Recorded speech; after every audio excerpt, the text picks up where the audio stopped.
Double D? Yeah, man. Well, turn it up, man. Let's just go in and, like, kill all the orcs, right? They're the bad guys. Who gives a shit? We just hack and slash and we loot their dead bodies, right? Hack and slash, kill them all, you know, conquer the infidels. Boy, that campaign sounds like a barrel of fun, doesn't it?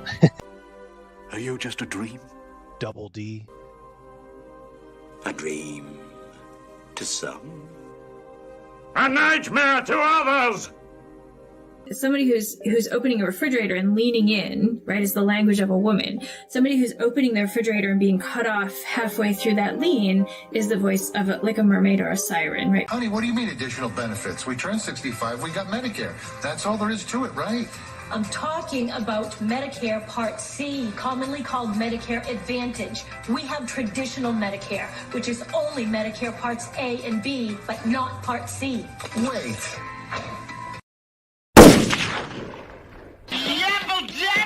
Honestly, guys like me can't leave soon enough. We gotta put a little hot sauce on the taco, you know what I mean? We want this dwarf to be the dwarfiest dwarf. Right. We want the elf to be the elfiest elf. And just the dashiest dash of Tabasco. Their voices need to carry across water. I'm a creative. It's a huge drain, right? Because fans can be awful. You, the one who is moving now. Answer! Experience beige. When you say white lives matter, they don't. White lives don't matter because white lives aren't a thing. I disagree. I disagree, Gary. Lutherville, Marina Del X, Otisburg. Otisburg? Who's this monster? She's got her own place, man. Otisburg? It's a little bitty place. Otisburg? Okay, I just wipe it off. That's all. It's a little town. Okay. We'll do it live. Okay. We'll do it live. Fuck it. Do it live. I'll write it and we'll do it live. Fucking thing sucks. In 5, 4, 3. Great sandwich. Thank you. I enjoyed having you here. You're a very good co-host.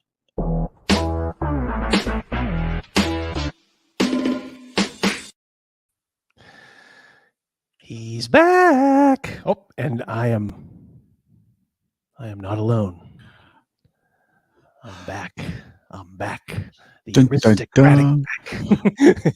He's back. He's back. Let's get that into double D size there.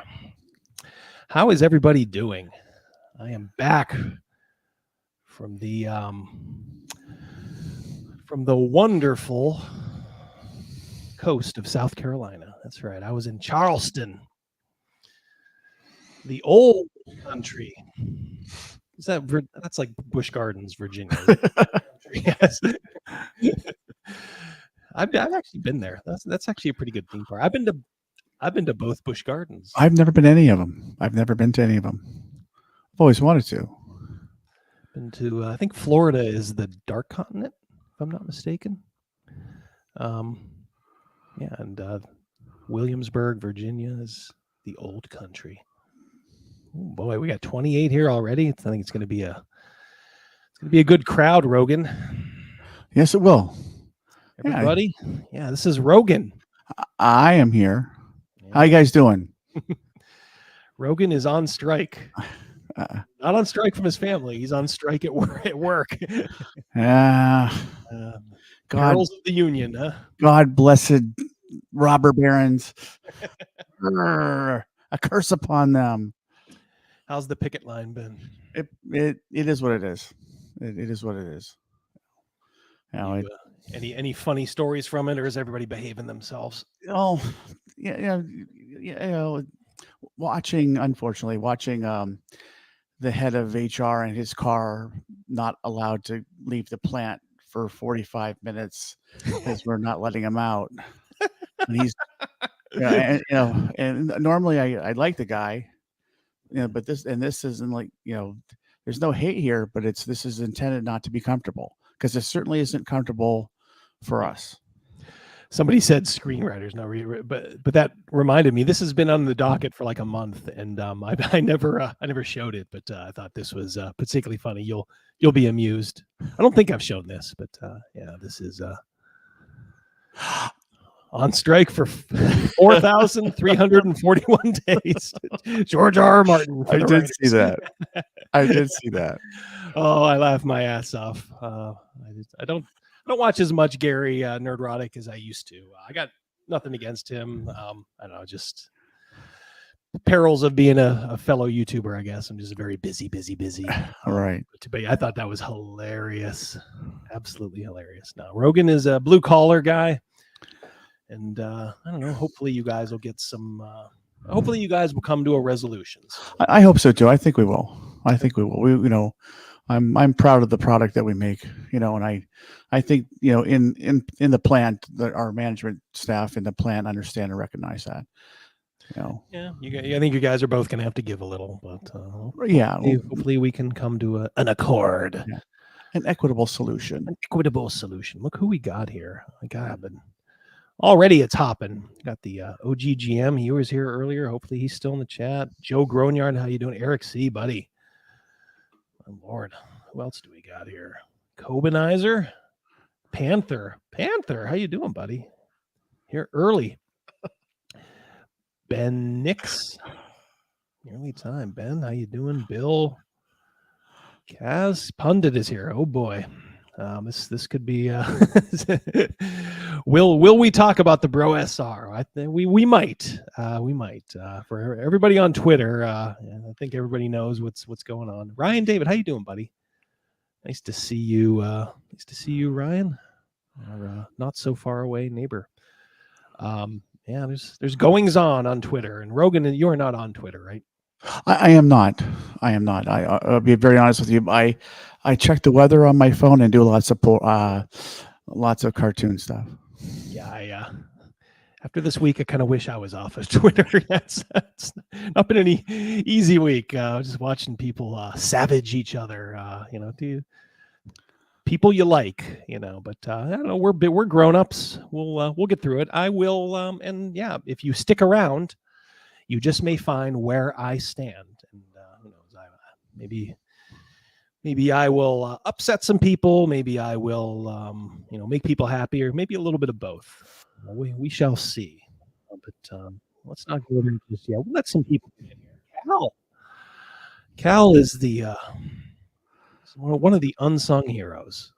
Always here, ever faithful. OG. Hitler used to call Heinrich Himmler Der Truer Heinrich. I'm going to start calling Cal Der Truer Cal. No, I'm not going to do that. No. Cal, thanks for patrolling the grounds. In this wrench, my Lord. So Steel Mongoose. Yeah, if I missed anybody, welcome all. I like this one right here. I find the word toxic very toxic. That's right. It got a chuckle out of me. Yeah, we were talking backstage a little bit. Superhero fatigue. In the chat, guys, let us know. Are you really feeling it? I mean, is it palpable? Because Rogan, you are a pretty huge superhero fan. I like comics a little. I like, superhero movies a little. I'm into the indie comic, movement with like Comicsgate and that. But it's not my life. But you are the comics guy. I've loved them ever since I was a kid. Yeah. Still do. Yep. So I defer to you, and you're the biggest, comics fan I know. How do you feel? Superhero fatigue, is it real? Oh gosh, it is. It's awful. It really is awful. It's bad enough that they're flooding multiple movies per year. Oh yeah. And I have my perspective on it is, unfortunately, I've read these comics. I have an idea what Secret Wars was. Et cetera, et cetera, et cetera. And I understand, artistic reasons wanting to change a little bit of the narrative or change the storyline.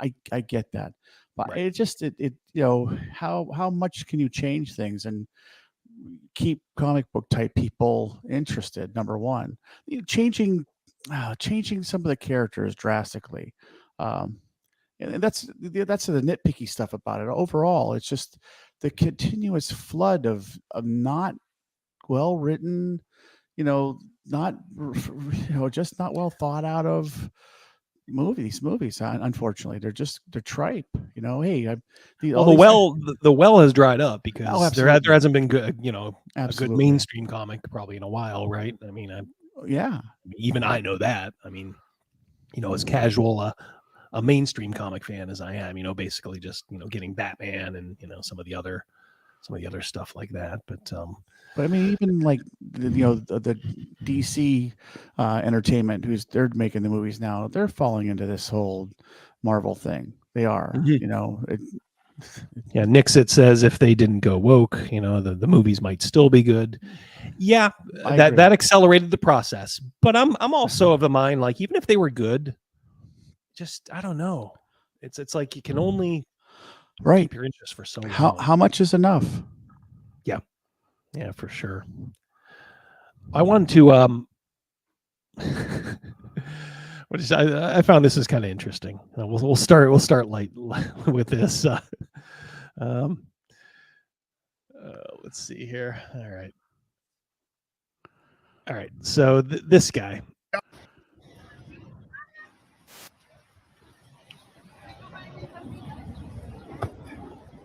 So New York City is on the way to ban wood-fired pizza ovens. Huh? Yes, it is a real thing. Yeah, they are either contemplating it. I don't know if they've passed anything. Check the chat and see if they know. So this guy, he must be I'm guessing he's probably a pizza shop owner. I thought this was funny. This is City Hall he's walking up to. You know, it's just so insane. New York, I mean, just how far New York has fallen off the map. But yeah, they are going to try to get rid of, for environmental reasons, wood-fired pizza ovens. So take it away. Did you hear the woman say, "Oh my God, oh my goodness"? It's like she knows he's rolling up to City Hall with like 6 pizzas.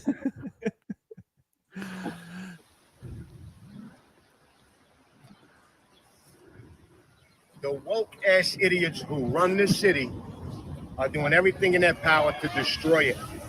We have naked men with their titties bouncing around all over the city yesterday, in public, in front of children. We have the most violent raging crime rate ever. We are being invaded by illegal immigrants who are being treated way better than our homeless veterans, our teachers, and first responder heroes who were fired, still not compensated, because they didn't take the Fauci injection. Our city schools produce the dumbest kids, and the woke-ass punks who run New York City are afraid of pizza. The world used to respect New Yorkers as tough, thick-skinned, and gritty. Now we have become pussified. I love this guy.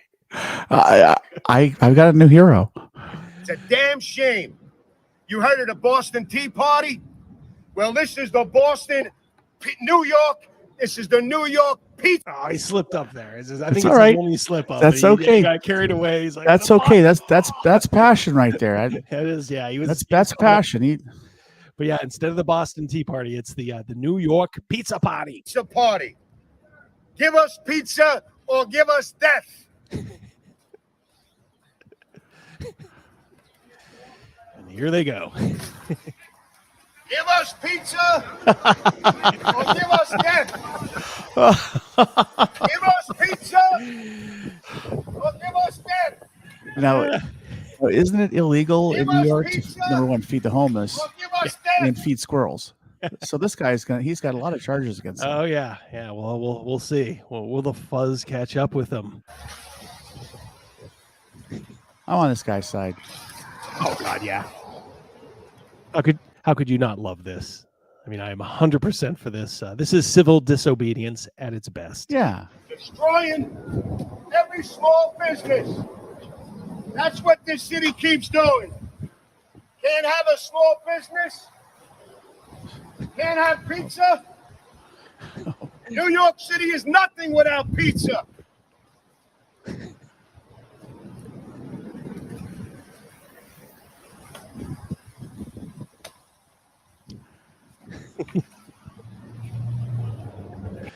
it's kind of dragging out. It's Right. It's to the point where it's like, all right, I got to open another It's box. kind of kind of anticlimactic, but yeah. Well, we'll see how it wraps up here. Last 20 seconds. Boston Tea Party. This is the New York Pizza Party.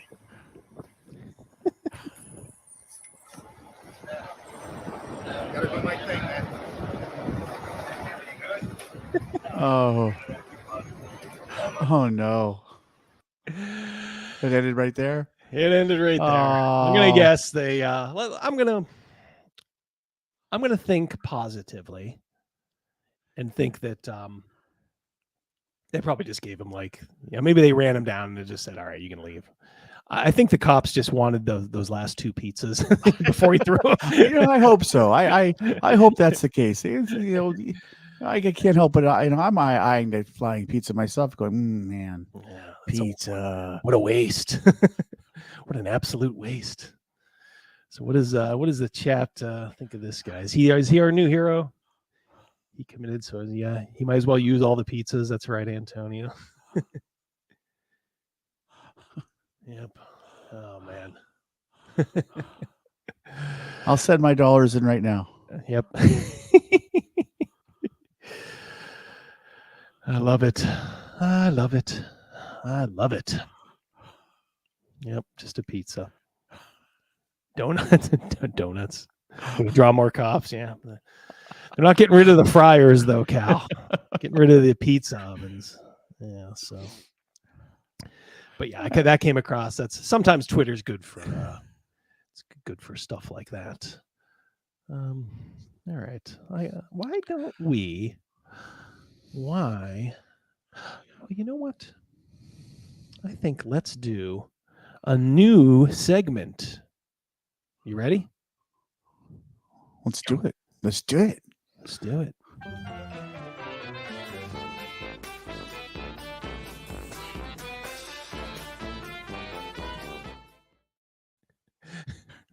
Yay!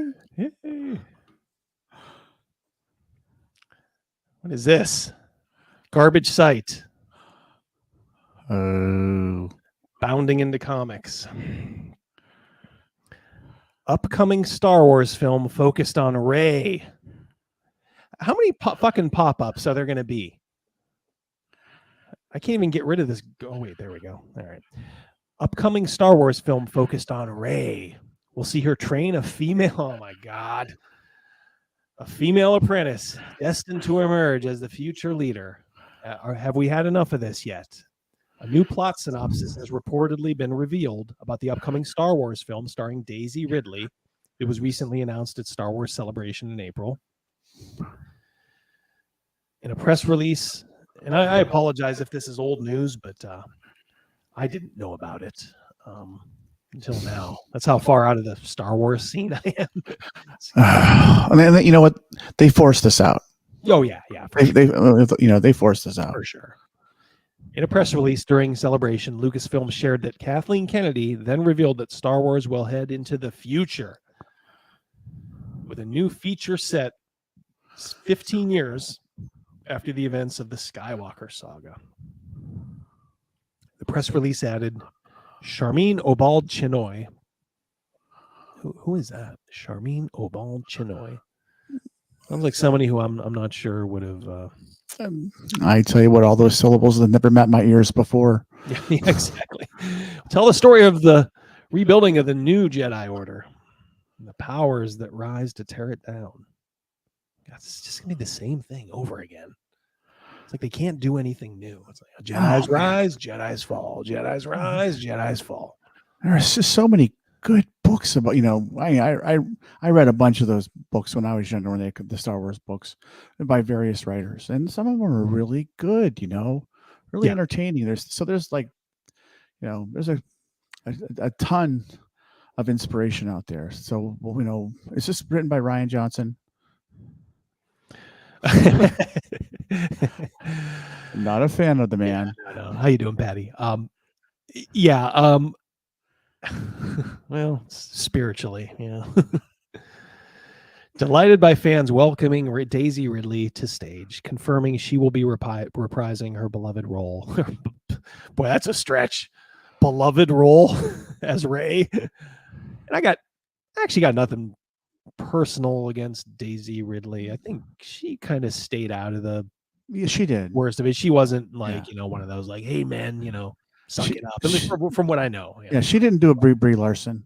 Yes, she's not Brie Larson. She just kind of did her job. And look, if you were her and cast in a Star Wars movie and, going to be world famous, and who wouldn't take it, even though it was complete garbage. Following this announcement at Star Wars Celebration, Lucasfilm president Kathleen Kennedy provided some more details about the film to IGN. She explained, well, we're 15 years out from Rise of Skywalker, so we're kind of post-war, post-First Order. The Jedi are in disarray. Oh, boy, nothing new. There's a lot of discussion around who are the Jedi? What are they doing? What's the state of the galaxy? She's attempting to rebuild the Jedi Order based on the books, based on what she promised Luke. Oh, so now they're going back to Luke after she stole his identity at the end of the other movie. Just called herself a Skywalker. That easy, huh? Identity theft. But just there was those movies were, and obviously The Last Jedi was, the steaming turd, the turning point. And the last one, I barely remember. I watched it on one of those apps with literally like gambling. It was like poker coins. It was while I was still in the theater. I'm like, well, I'm not going to pay for this. And hold on one second. Talk. Go ahead and talk. Well, yeah, I had the last three were for me a stunning failure. Oh yeah. Well, we can even step even further than that. Like the Solo, which I watched most of it, I was greatly discouraged. Yeah, but it was Solo even better than some of these. This trilogy. God, that went down the wrong pipe. Bad Sprite. Bad. So yeah, it was. I watched the third movie. I can barely remember anything about it. They never saw it. They had like a stupid battle out in space. It's just so. It left me so empty and cold. It was like. It's like a man who walks on the beach, right near the shore, and just the imprints were there. Right. About 2 seconds later, gone. Yeah, they were gone, washed away. That whole trilogy was like that. Even though the first one, there seemed to be a lot of, I think even us were like, okay, there was, in my mind, there was some like, deep down, I didn't want to give, voice to them at the time. And I'm like, oh, there's some things here that I don't agree with, but right. Maybe we can work with this, there were some really clever things in there. I do give it that. There was some things that I was really impressed seeing, but there's some other things that just, they were so derivative. Yes. In that first one, The Force Awakens. The last one, I saw a little clip of, all the characters going to Burning Man or something like it, right? Mm-hmm. Yeah. Yeah. Oh yeah. So, yeah. That's right. Yeah. It's yes, burning. Yeah. Exactly. Yeah. Yeah. That I'm like, all right. That I just turned in my Star Wars card, a tear in my eye. I will never touch it again. I mean, my son is Gen Z, and I've raised him conservatively, but the school and university system will do a number on you. So even though he's a little bit more liberal now, but I just remember we were walking out of all of us out of the second one, the Force Awakens. My son saw one of his friends in line to come in, and they're like, "Hey, buddy, how was the movie? Was good, right?" And my son just looked at him and shook his head and said, "No, it isn't. It's really not." And it's like, I've been proud of my son a lot, but I think that was one of the highlights. We walked out of that second movie dumbfounded how bad it was. I tell you what, watching him grow up is one. Many things I could say about him, but he's always been consistently truthful. He has been. Yes. He's like just a really straightforward. Yep. It's not truthful to hurt or harm. Yep. He just tells the truth. He doesn't beat around the bush about it. he's got good genes in him. He does. I mean, I gave him some double D. I gave him a little bit of the double D. You know, he can only succeed. Well, we're 15 years out, so we're kind of post-war, blah blah blah. Yeah, and she attempted to rebuild the Jedi Order based on the books. Oh boy. When asked if Luke's depiction as a cautionary tale in the Disney sequel trilogy, the cautionary tale, a pathetic wretch, will play any part in this upcoming film, Kennedy responded, I don't know as we'll spend a lot of time in flashbacks or Force Ghosts or things like that, but certainly the spirit of what he represents. That's her brush off saying, like, we're done. You know, I'm finally not constrained by what went on before. They should make a movie. Disney should make a movie about them firing her. Yeah. Oh God. You know, been so many rumors. I mean, I love Doomcock, but you know, he'll come out with rumors like all like Kathleen Kennedy, she's close to quitting or she's close to being fired. She just always seems to sign a new 3-year contract. Unfortunate, but Kennedy would also provide details to Empire about the film as well. What we're exploring is the evolution. We're going very far back. We're looking at the present, and now we're moving 15 years. Okay, we already, God, badly written. Kennedy went on to provide more details about Oboid Chinese film. First Order has fallen. They were, I mean, they're kind of like Darth Maul as the First Order, you know. Right. Darth Maul, face of evil, and he gets cut in half at the end of the first movie. Now they're all gone. They fell. All right. That's the impression. Even though he was cool looking. This again, I'm not even try to pronounce all those syllables. But is that the little Asian type character that had the goggles in the first movie? I'm making a guess here. No, that's the director, I think. That's the director. I can't remember what that chick's name was. Yeah. God, she's one of those characters that's annoying in retrospect. Oh, yeah. There's even a question of how. Yeah, the First Order has fallen. Am I rereading stuff? Looks like they're duplicating. Yeah, they're just a terribly written article. All right, so we get the idea. Let's not. We're gonna. I'm embarrassed. We're gonna lose the masses here if we. We're gonna lose the masses here, Rogan, if we continue. That's old news. Yeah, but let's look at something else here. Moving forward, pop culture thing. Moving forward. One last. I wanted to get your. All right. So this is the review of Indiana Jones 5 from. Now this is from the BBC. Pretty liberal. BBC's pretty liberal. Harrison Ford and Phoebe Waller-Bridge can't lift a film that is a depressing reminder of how much livelier his past adventures were. He's back. It's been 34 years since the film was supposed to be his farewell outing. It even had last in the title. And 15 years since he's returned in Kingdom of the Crystal Skull. But Harrison Ford has donned his brown fedora and leather jacket for a fifth and surely final time. Are we sure? Can we squeeze him in his 90s? Hey, Harrison, I would respect you more if in your little rider there about your contract, you say, my character dies in this movie as well. Yeah. Yep. Yeah, exactly. Have him go out in a blaze of glory, whatever. Obviously, they're looking to pass the baton on to a woman. Mm-hmm. Oh, yeah. Fleabag, I'm sure. Yeah, Phoebe Waller-Bridge. The good news is it isn't a disaster.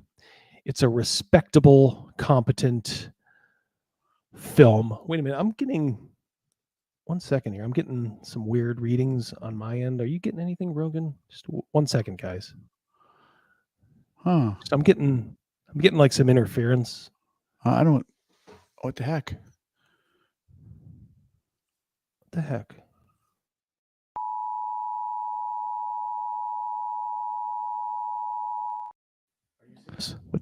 Hold on 1 second.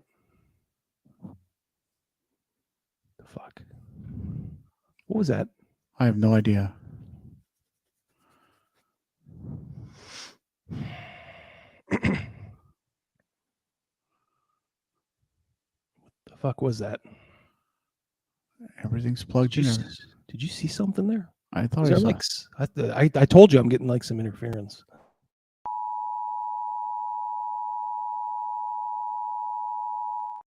What was that? Was that who I thought it was? Hold on 1 second. Hold on. Shit, Rogan, what happened? Shit. What?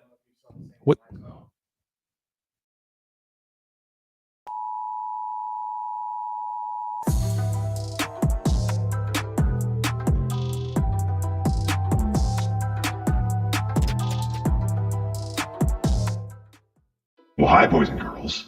It's your old pal. No. Not that balding, untalented fool, Double D. Or even that crazy little sidekick of his. That's right, it's me, Mousecock. It's been a spell, hasn't it? Old Mousecock has been busy putting the last bit of vinegar and circus peanuts into the epicat that is Indiana Jones and the Dial of Destiny.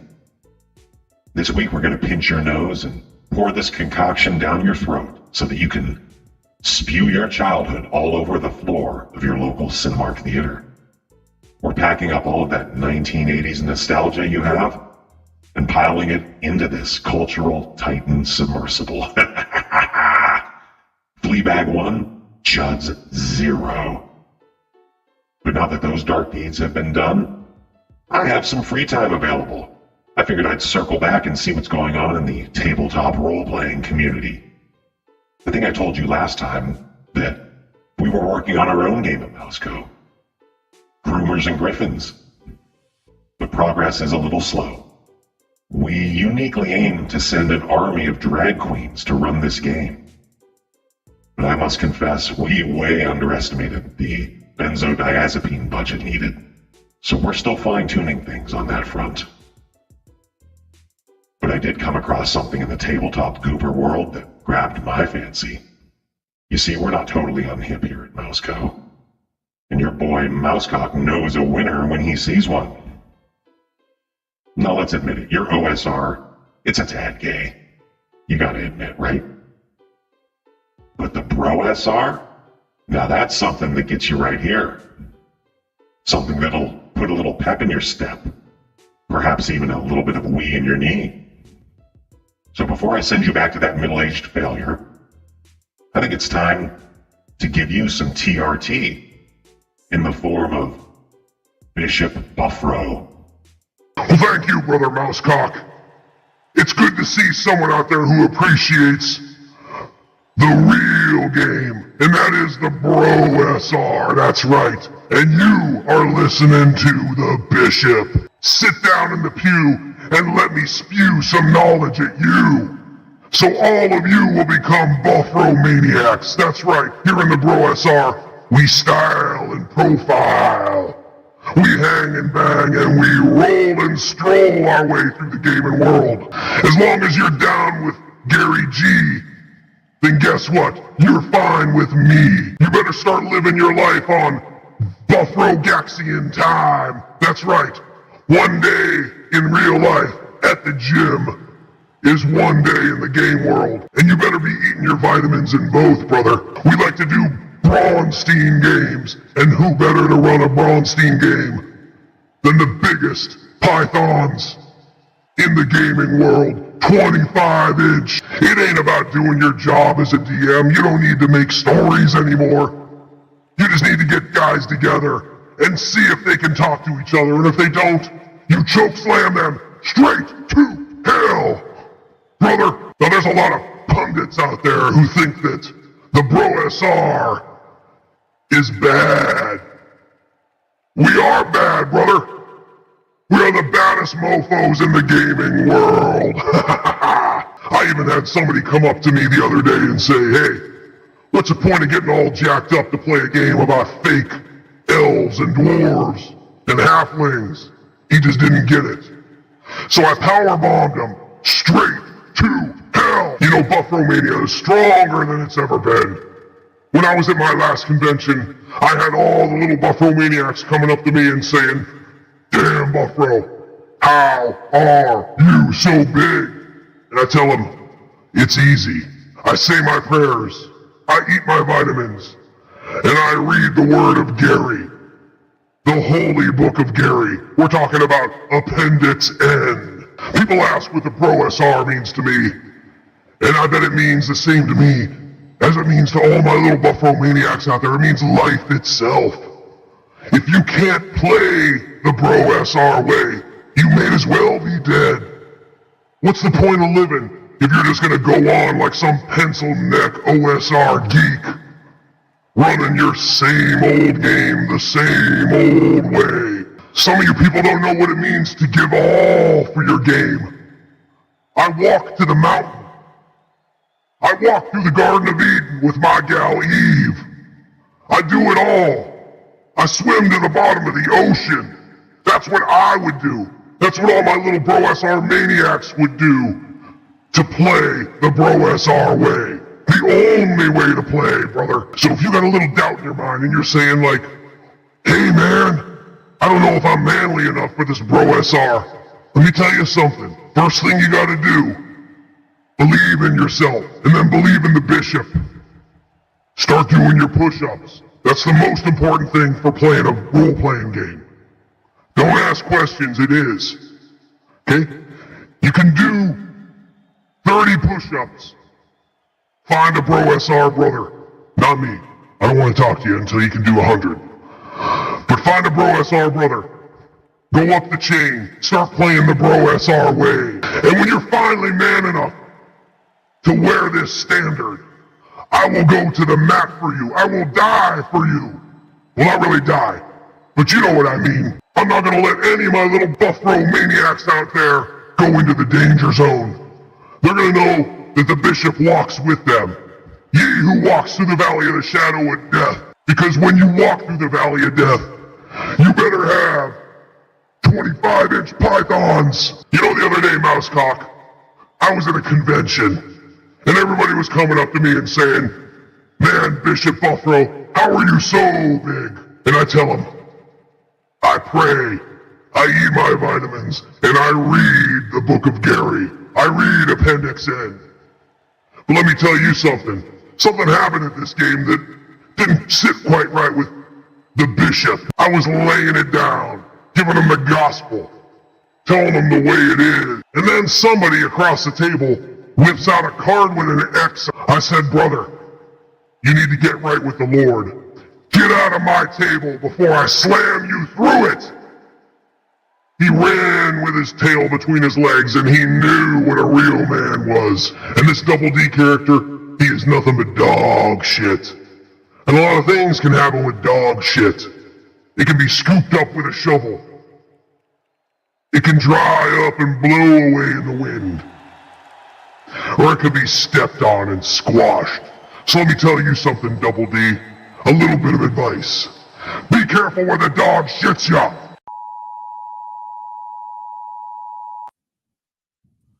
What the hell? That was a little messed up. What the fuck happened there?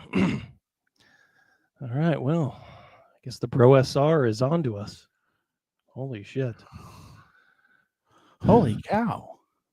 What did you think of that? He was rather intimidating. 25-inch pythons? Yeah, he's got a gun show. Wow. And that stash.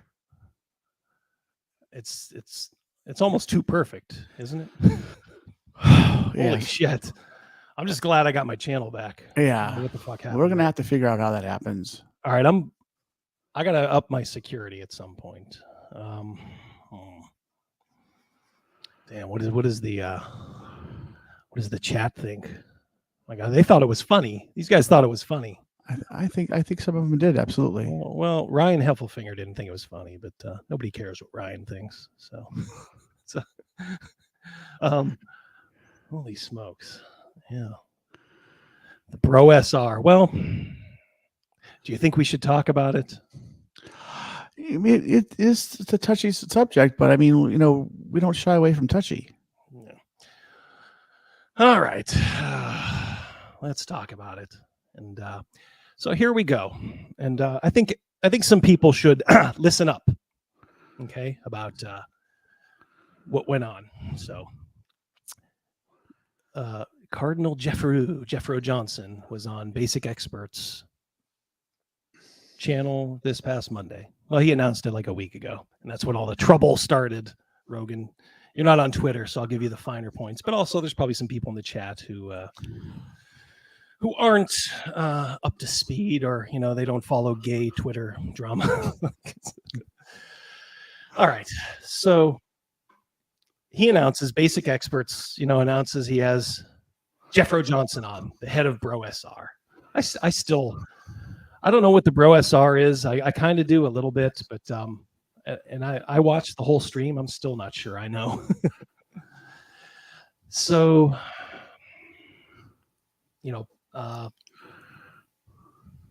John, our Basic Expert, he's promoting, says, hey, oh boy, we're going to talk to Cardinal Jeffro Johnson. And Pundit comes in and says, hey, this isn't right. He says, this guy is an anti-Semite, which I didn't know.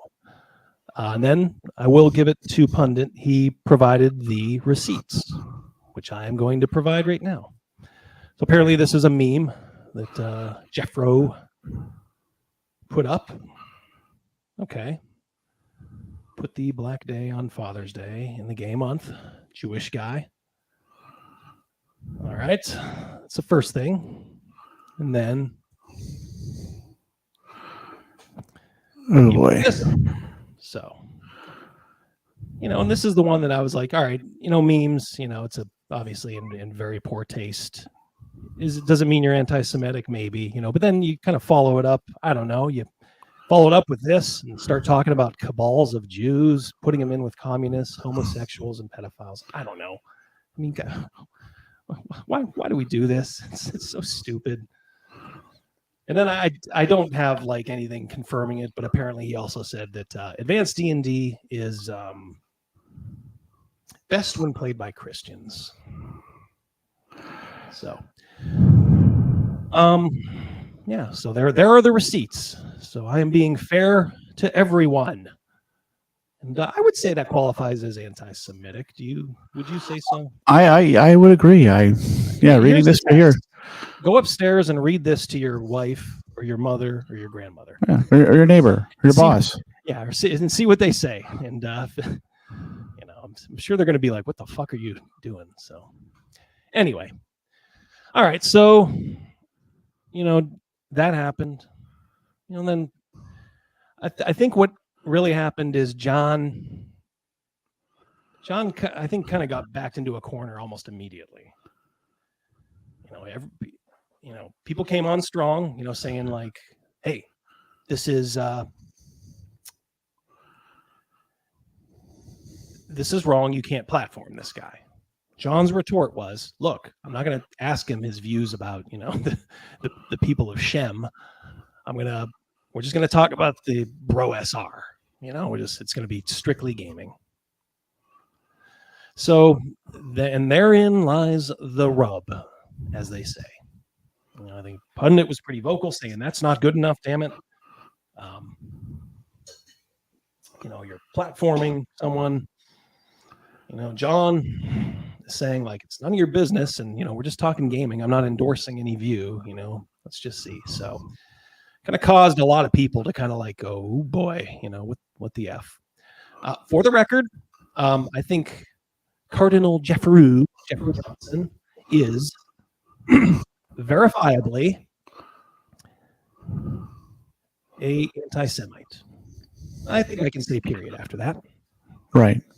I mean, has there been any clarification? Can anybody tell me? Like, has he said like, hey guys, had a bad day. I'm walking those back. I am the most forgiving person. If this dude had like a tweet and said like, you know what, kind of don't think that way. Even if he said I thought that way then, I don't think that way now. I'd be like, yeah, all right, that's okay. Just just don't do it again. And don't right bullshitting us. Everyone has a moment. Everyone has, Well, it appears he's had a few, right. This is different. The thing about this is different. Only Christians being able to play. It's like, well, it's all right. Come on. It's one of those things like if you take one of them, oh, it's just a meme. Oh, it's just a poster. Oh, he just said Christian. It's like, yeah, you put it all together and it's like, okay. However, and this may piss off Pundit. And I guess I got to say here, I was worried, for a while. I was like, damn, who's, am I on anybody's side? I just want these guys to stop. And I'm kind of worried, I'm going to offend somebody or not. And then you know what I did, Rogan? I looked in the mirror and I said, I'm fucking double D. Yes, you are. So people should be afraid of what I think. Okay. So I'm going to tell you what I fucking think. And if anybody doesn't like it, they can fuck off. Okay. And that's if you're BroSR or if you're anti-BroSR. Okay. So this is what I think. And let the chips fall where they fucking may. Now that we got that clear, I think the BroSR is stupid. And we'll look at some of the stuff that Jeffro was saying, just from a pure game point of view. But I don't think everybody in the BroSR is evil, anti-Semitic, or stupid. I think there's just people out there who just are kind of interested in like, oh, wait, there's this weird way to play this game. And they kind of turn their nose, and maybe turn a blind eye at, if they find out about what the leader of this thing is. And that's disappointing a little bit, for sure. But I think everybody has their own. I think everybody has their own capacity. Yeah, exactly. Thank you, Nightwolf. I think everybody get the thing there, Rogan. Everybody has their capacity for outrage. Okay, as I was talking to Rogan a little bit about this. Just swipe it back there. There you go. Look, there's people out there right now who are screaming that you're not outraged because more Ukrainians died today, after, due to the Russian invasion. I think we talked about the 90s, and like the Rwanda, like the Hutus and the Tutsis or, whatever they were. It's like 500,000 people just wiped out. Yeah, how do we Americans feel? It's like, oh my God, that's awful. What are we having for dinner tonight, honey? Everybody has their own capacity, and things are going to hit people differently. Obviously, this hit, Pundit, and I think Ryan David is Jewish. It hits him, and I get it. I understand it, and I'm with you as far as Jeffro goes. I think Jeffro is a piece of garbage. I'm not ready to say like everybody in the BroSR is garbage. I'm just not. Okay. Because I think some people's capacity for, this kind of stuff is just, well, he said it. I don't agree with those. I maybe don't like that. Maybe I don't even like him, but I just want to, find a new way to play a game. I get it. I do get it. And the thing is, I do support, Basic Expert's right to have on who he wants on his show, and if he wants to do it, let him. Should he have asked about the comments? Well, if it was a no-go, then I don't know. It didn't seem like this Jeffro was going to talk about it at all, which speaks volumes, by the way. But I'm not casting out Basic Expert.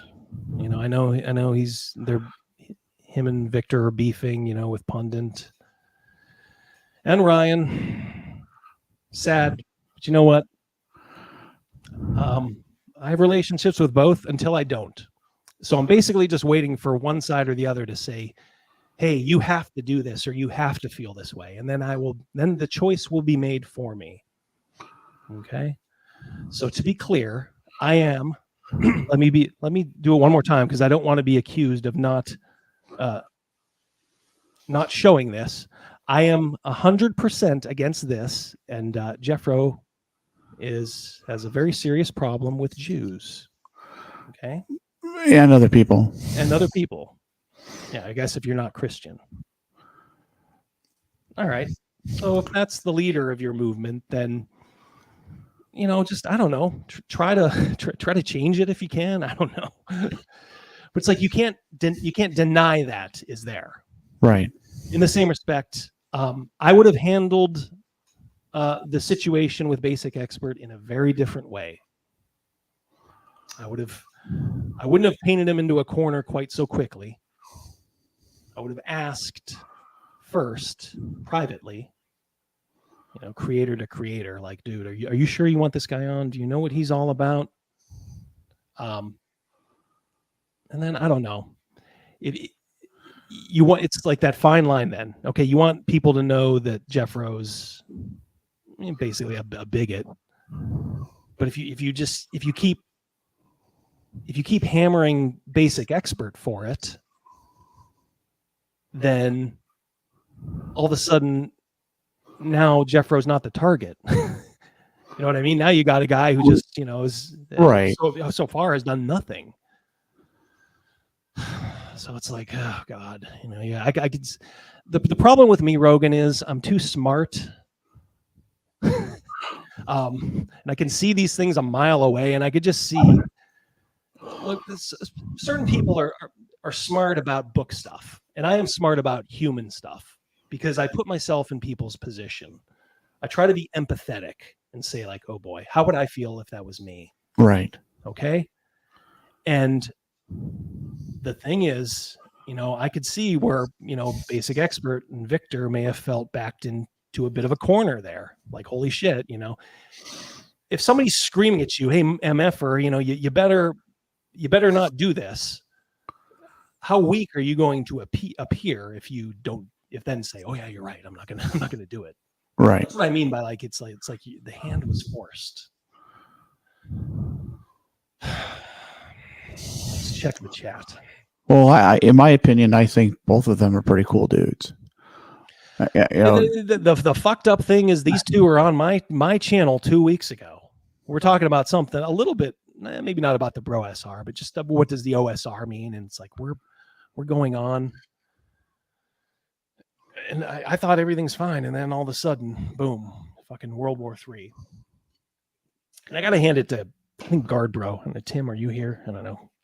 Guard Bro just tweeted, and I'm like, I was kind of lamenting, like, oh boy, these guys fighting. What are we gonna do? And he's like, dude, it's fucking Twitter.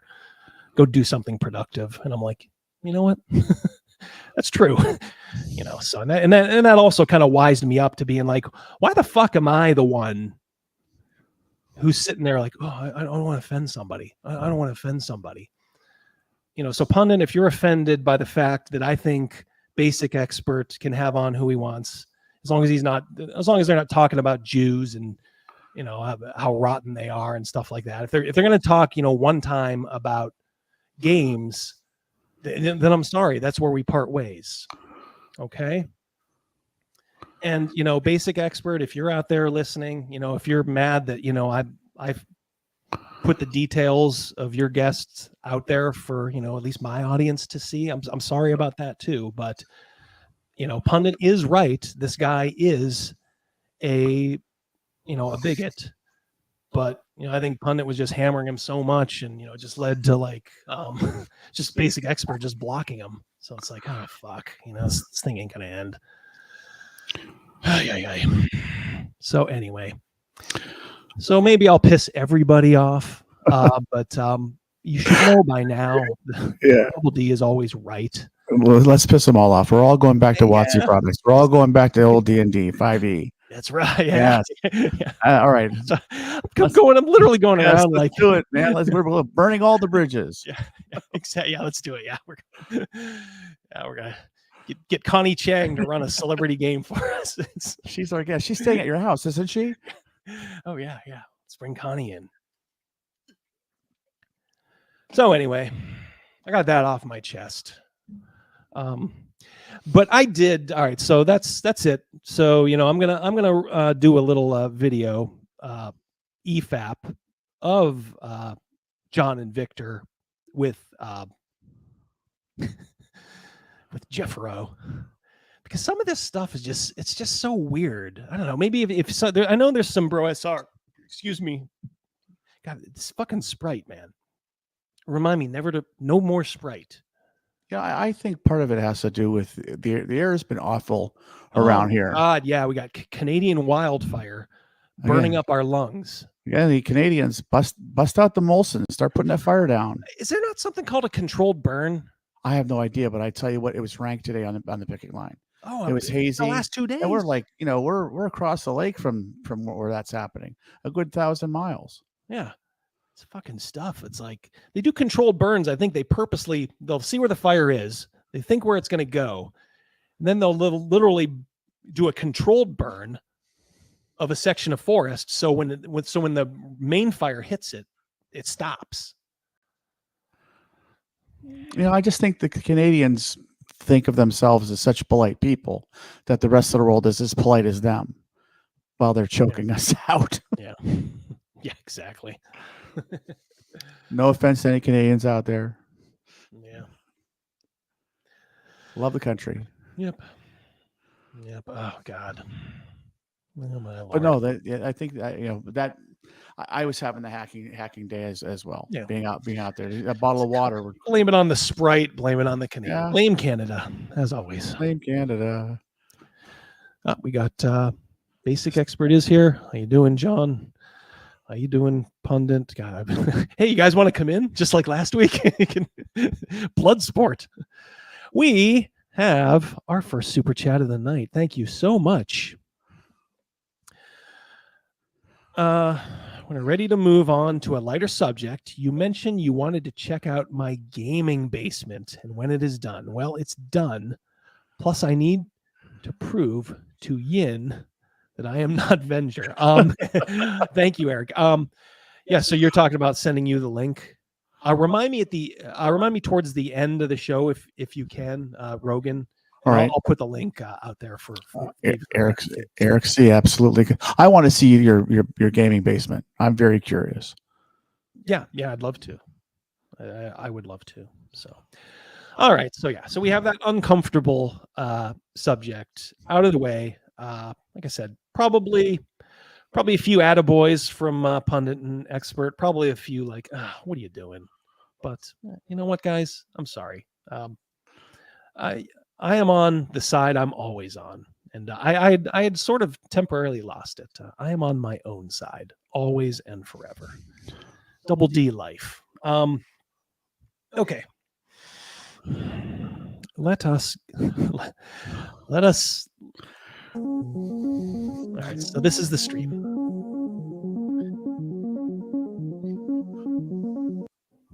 All right, so I think I don't know if there's something at like 11 minutes maybe. I always viewed the way I see Rule Zero is like you're really experienced, and you know the rules. Like you read your rule book and you've read it inside and out, and so you've come to this situation where it's something you've never encountered before, and it potentially isn't in the book or something like that, and now you have a way to use it.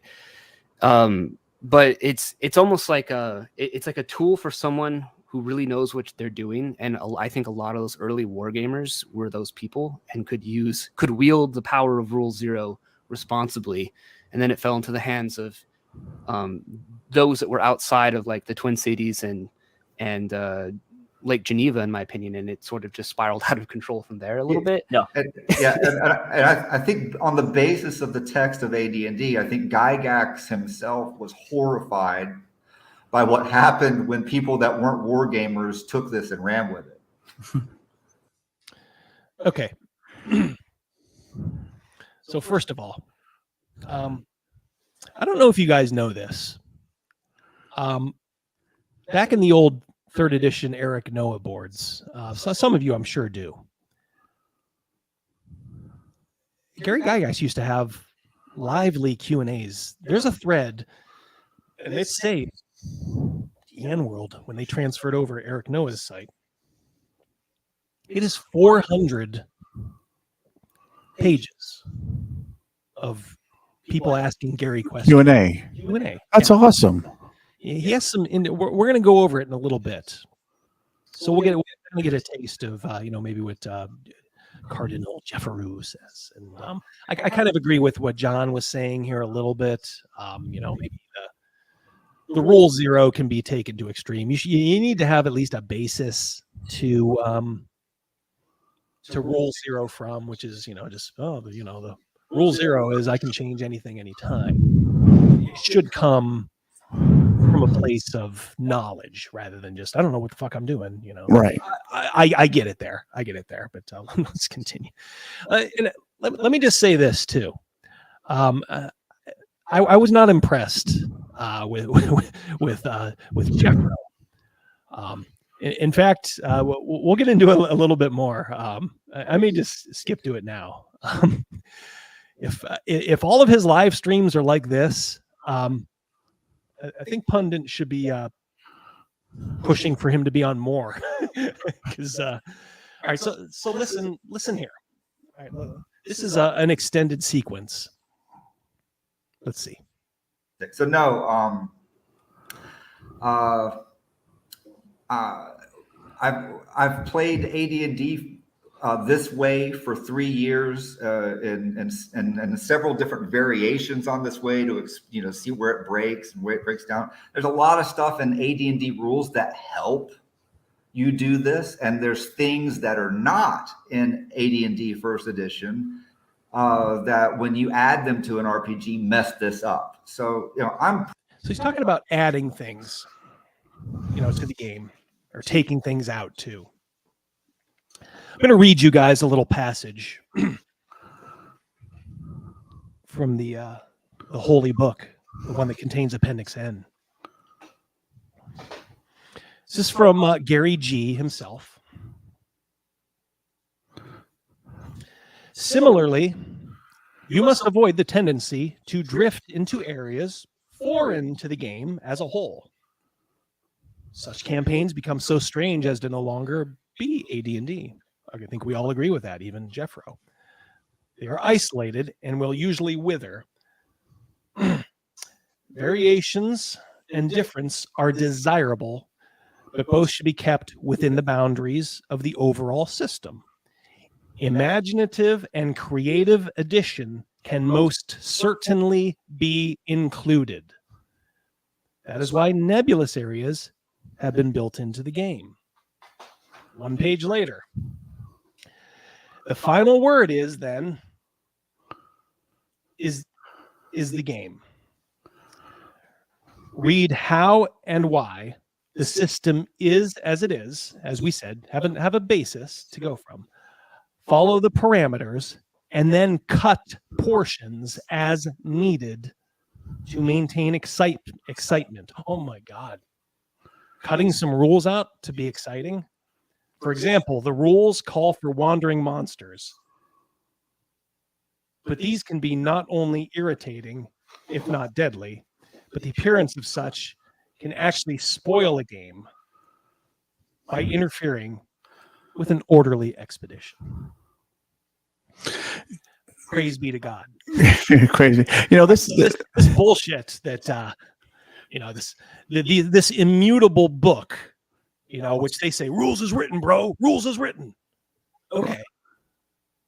These are in the rules. Now we're just cherry picking the rules we don't want. Right. We're cherry picking the rules where he says you can cut shit out. This goes under the DM's prerogative. We've talked about that, over the years, as things are going, how the game is going, and then something happens, the players do something. Well, you're thrown into a different direction. You have things mapped out, and you got to throw chunks out and go left and right, or whatever, as an example. Well, we'll see what Gary himself said later on in his life. This was, of course, in the late 70s. Let's go a little bit further here. I think it's about the 22-minute mark. All right, see if you can follow this. There's this thing. It's called Jeffro-Gaxian time, I guess. And that guy who invaded my channel, Bishop Buffro, scary guy. He was talking about Buffro-Gax. This must be a variant of it. So let's see. Yeah, yeah. Rules, AD&D rules help BroSR type games. So that's kind of like a a broad question. I mean, we've talked about time. Time seems to be one of the biggest things you guys seem to harp on. Would you say that would that be the answer, Jeffro? Yeah. And I did have some new material on that. Sure. It's analogy. It's analogy. I'm going to just pick up on Victor there and roll with analogy. But yeah. So, oops. Oh shit. Sorry. I hate having the. I hate having this like this. Let's see if we can get back to where we were. All right. The dancers have this connection. Like you'll have your. All right. So this is his analogy. He's talking about the one-on-one time. I can see why he's not on YouTube. He's not a very good. He's not a very good speaker. He's not very charismatic, like in person. He's a better, I guess, Twitter guy. Which, ironically, if you look at like a lot of the, I hate to say it, the SJWs, like none of them are good on YouTube. They're all perfectly made for like Twitter, and the 280 character burn. But you get them in front of a camera and they have zero charisma. This guy, he's like somebody who portends himself to be this, buffed up like monster, like, oh, I'm gonna change the way you play. It's like he seems like just the most mild mannered dish rag. It was the Twitterverse a handful of years back that brought us the SJWs, with characters like Snowflake and Safe Space, which never, thank God, never made it to the comics. But the Twitterverse, it obviously is a good tool, but I don't care where you step, you're gonna get shit on your feet. Oh God, yeah. All right, so he's starting to make these analogies about. And I want to know, like, because I was confused, like one-on-one time, like a day in the game world is a day in the real world. I'm like, I can't conceive of this, and maybe it's just my brain, but it's like, what?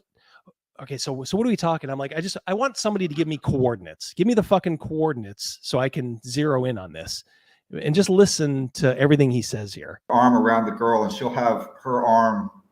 I don't know what they do, but it's on you and it's connected to you.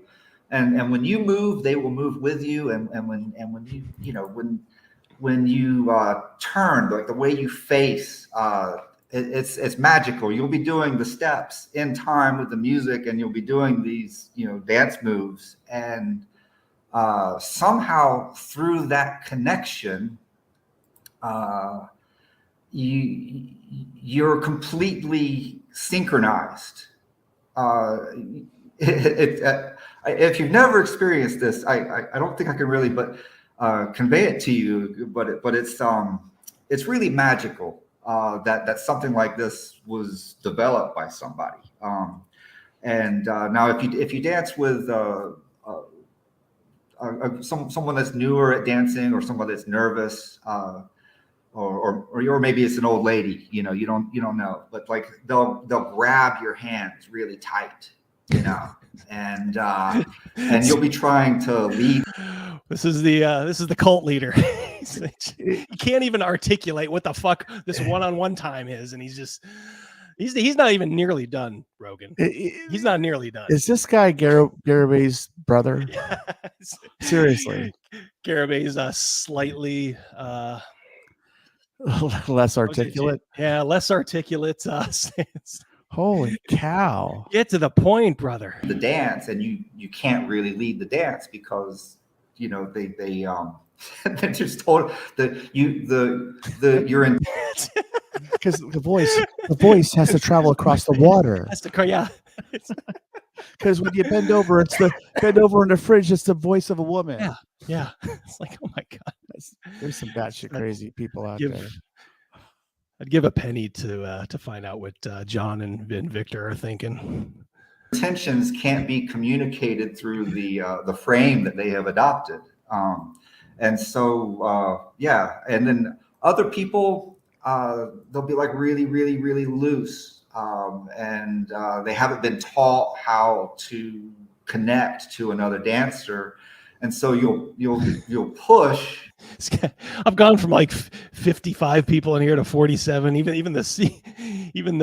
But I do want everybody to hear this, because there's people out there who probably didn't know a lot about it than me, and it's Just like this is the mundane nature, beyond all the other, bullshit.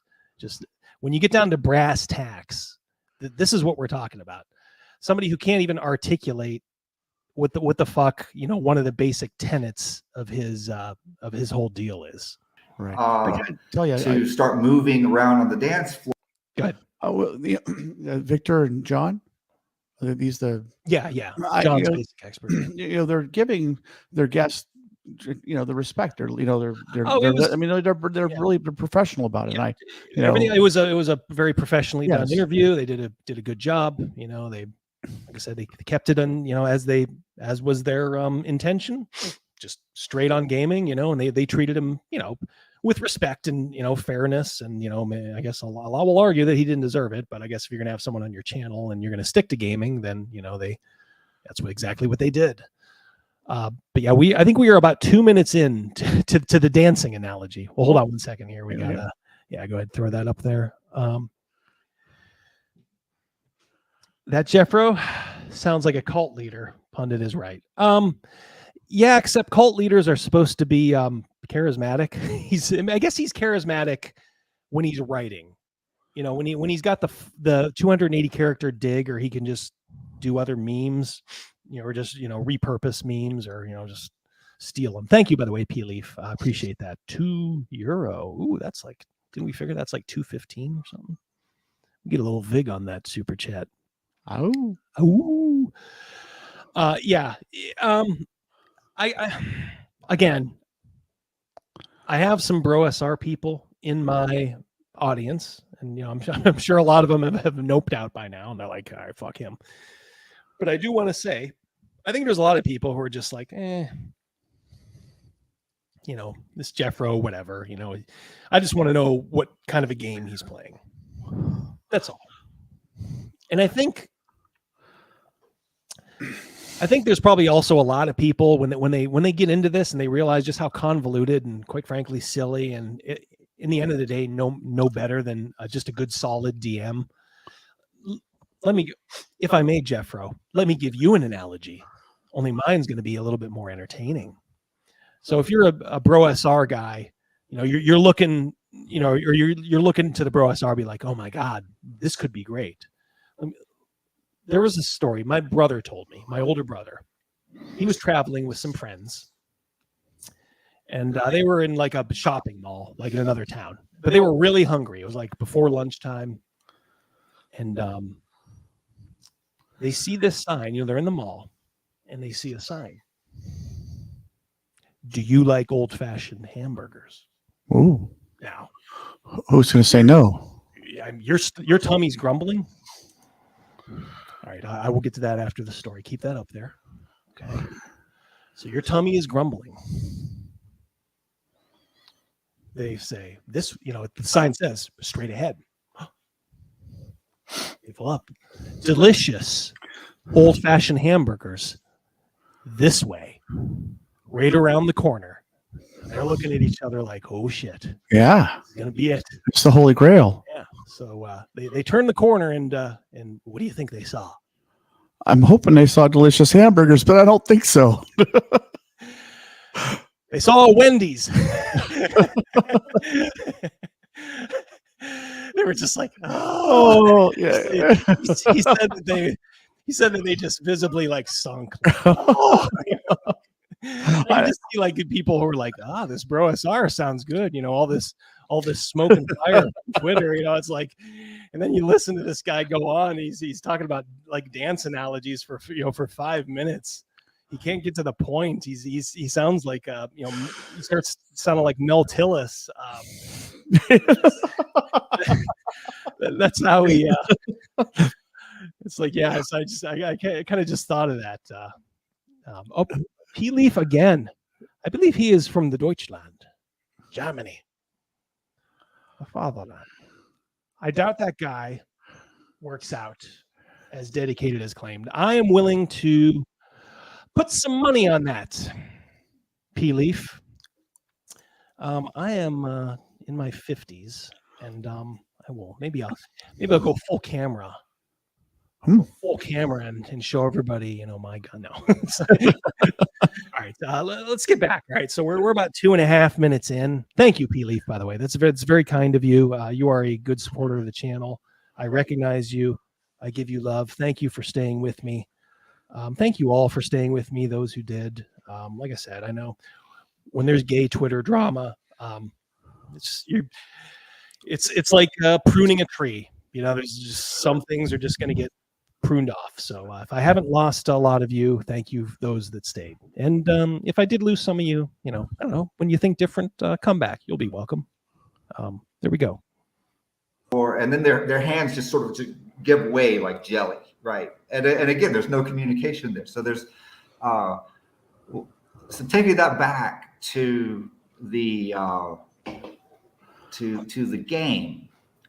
There's something about the timekeeping rules that's counterintuitive and it's surprising, but what it does is it puts everybody that is connected to the game in a proper frame where their interactions with the referee Antonio. Neither do we, Antonio. Yes. I still don't get it. I'm sitting there, I'm listening to this and I'm thinking, I'm like, Jesus, like, why isn't pundits after listening to this going like, all right, change the plans? We want this guy on every live stream. It's like, BroSR is going to be dead in like 2 weeks. Are translated and coordinated into this campaign world that sort of exists in parallel to the real world. Mm-hmm. Here's just another really brief example, a similar example. You might see somebody in the gym on the bench press and their legs are back. So he hasn't brought it home yet. He's gone from like the dancing analogy. So he's going to go into weightlifting. Dude, you're painting a picture with invisible ink. Just shoot it. Tell us it. Come on, give it to us. God like bless that, it. That old Monty Python thing. Get on with it. Yes. Dozens of people like get on with it. Kind of like a grasshopper, and their back is arched, and then they're doing the bench press, And I thought it was funny for a while. And looking at that, it's like nobody had ever taught me. I didn't have Drew Bay living down the road, to show me the ropes at the gym. But you look at that, and you're like, man, that girl doing the bench press over there, she looks really funny. And then one day, you know what, I'll try this, And then sure enough, back arched and knees back, kind of like a grasshopper, and then like connect all those muscles together. This may be tedious, but I wanted to let this play out. I'm not going to stop this. I'm not going to rescue him. And I noticed John's not rescuing him either, like saying like, all right, well, hey, but what exactly do you mean? He's gone from doing the Lindy Hop to swing dancing to weightlifting, and get really, I don't know. It's almost like I was using my legs to push the weights up, on this bench press, and boom, I'm. I just picture him with like just the dumbbell and like those single like plastic 25-pound weights. So he's right. Like banging out this 50-pound rep. Yeah, plastic coated cement. Come on, you got it. You got it. Jesus. Oh my God. Yeah. You ready to join up, boys and girls? I tell you what, I kind of like that Bishop Buffro character a little better. PRing the next time I'm at the gym, right? So the time when you've got everybody in your game with this proper connection to each other through the way we've organized it through time, whether it's a faction player or whether it's low-level players that are doing stuff in downtime, or whether it's multiple tables coming to play the game at different times, when you have that framework in place, it allows you to lift heavier. It allows you to do things with your campaign that people that aren't fluent in this will think are impossible. I'm sure that they hear us talking about it and they think, oh, you guys are just making this stuff up. There's no way. No, we think you don't know what the fuck you're talking about. You're bull. This is the classic. I think you know what it is. I think it's just the classic fake it till you make it, because he's been. I'll give him this. You know, for everything else about the guy, he's been open about it. He's had failed games. Like he can't. How long has my campaign been going? About almost 30 years. Almost 30 years. Yes. Okay. Yeah. This guy's got the answer, and he said many times his is the one true way. Like, yeah, listen, like, bro, you're objectively not having as much fun. But he admits his game shit the bed. Gee, after listening to this, how? How could they possibly shit? Right. I can't even put words to it. Neither can he.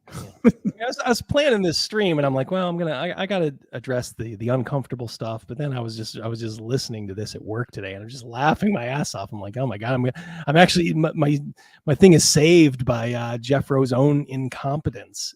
And these well, hold on, we got oh boy, one of my favorites. He's a channel member. I love all my channel members, guys. You can join if you want to support the channel or not. That's okay. Some people do, some people don't. That's okay. I believe Jeff Hatch does. Yes, he is a subscriber. $5. Thank you so much, buddy.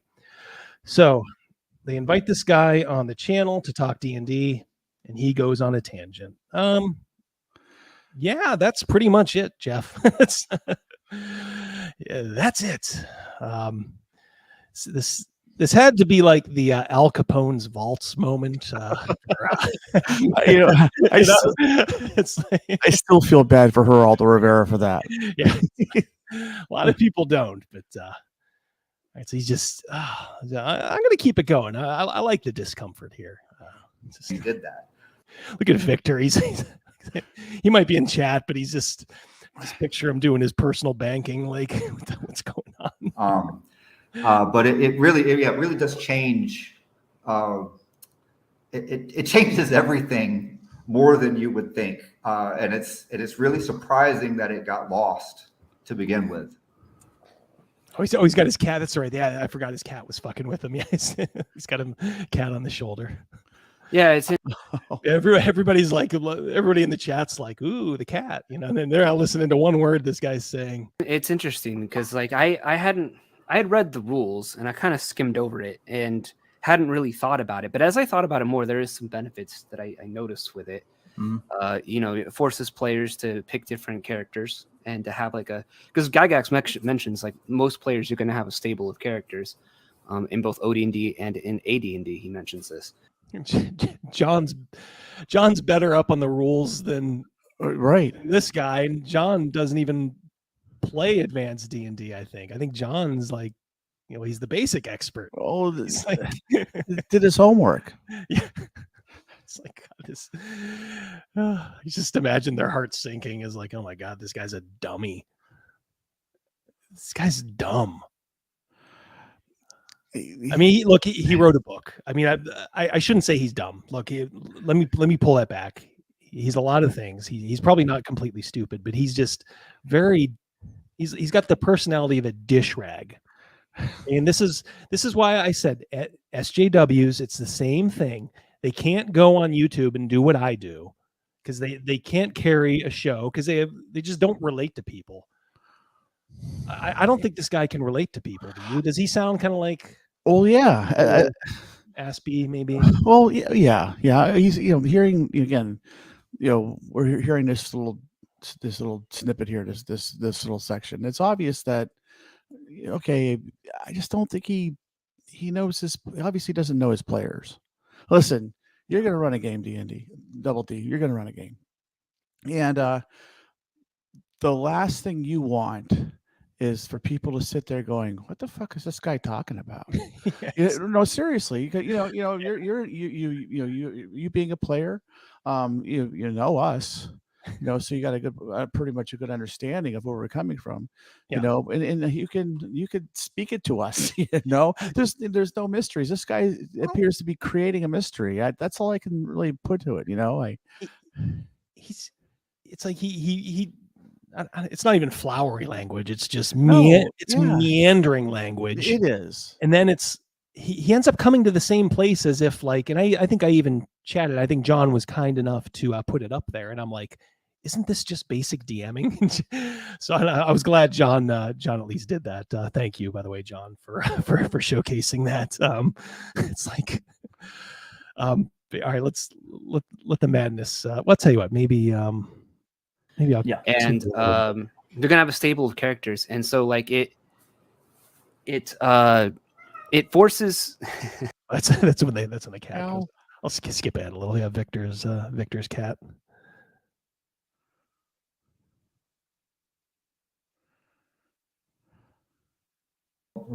One party of players only. The player characters are the focus of the campaign. Everything around them is sort of set dressing for them.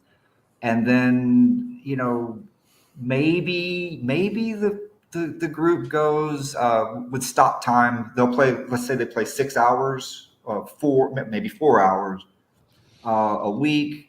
They'll play for that period of time, and then they'll freeze the game, and then they'll come back the next week, maybe, if they can all get together, pick up where they left off. And so probably in a year, So I think he's finally getting down to like I wish you'd have spent more time with this. I still can't envision like how this is played, but I think there's this thing called a Bronstein game. If you guys haven't seen Griff's documentary, it's on a couple of places. It's on Amazon Prime, but I think there's a better place where they get more of a cut. Secrets of Blackmore, about the basic or the foundation of role-playing games. And it came out of wargaming. And basically the first role-playing game was called a Bronstein game. And I can't even remember. It wasn't Dave Arneson. It was a member of their group. Picture it. I'm sure somebody in the chat will correct me or come up with a name. But they would have these war games, Napoleonic, right? And this, I can't remember who it was, but he's like, "Hey, we're going to do something a little different. You're going to be, the Count, the Count de Money, or something like that. You're going to be, Lady, whatever, Lady Rivers or something." Tell me what you guys want to do in the battlefield here. You're in town, and that's like the form, that's like the basic. So it's like you had these factions of people, and they would talk to him as a impartial referee. And I think that's huge, like, oh man, there is no DMing, you're just an impartial referee. Okay. You still got to come up with the dungeon. You still got to come up with the NPCs, right? Unless your players are doing all the work, which basically you're just running a DM-less game. In which case, good on you, I guess. But these Bronstein games, they were not notorious, but celebrated, because they'd have 20 people, and they essentially what it was, I think, is just it's kind of like an early LARP, kind of. Oh, okay, all right. They would send letters in character to the judge, the referee. And they would negotiate. They would affect the battlefield. What they did there affected the battlefield. Okay, very good. And I think these guys take pride in the fact that they run D&D. I think like a Bronstein game. I don't know if they have like 20 people in the same world, which just means it's like a shared world, right? I get that concept, but it's like they think they're inviting or reinventing sliced bread, and it's like, well, you're just doing a shared world, with groups. But then they have this one-on-one time. Let's continue. It makes my brain kind of the amount of time that passed in that campaign for the average group, just in general. We can talk like 95% of the time here. Even if they play a whole lot. They're probably not going to cover more than a month of game time at most. Hey, baby. Which is weird, because then it's like, with you've been playing a campaign, let's say, for a year, but a month has passed in game time, and your character is like level 4, let's say, or 5, right? And it is like a weird little time thing. Yeah. Like I've heard people say, like within 5e, for example, if they've run games where, maybe you were saying this, Vic, I can't remember, where like you could get to like level 10 in game time in like a week or something like that. Yeah, like a week has passed and you're like level 12. I'm like, okay. and you went from this one hit die, loser to level 12 and like I've never experienced that. They're talking about, like, I guess in game time, characters within a week going from like low to like 10th level. Right, but that would be a grind for a character. I mean, seriously, point wise, that's a grind.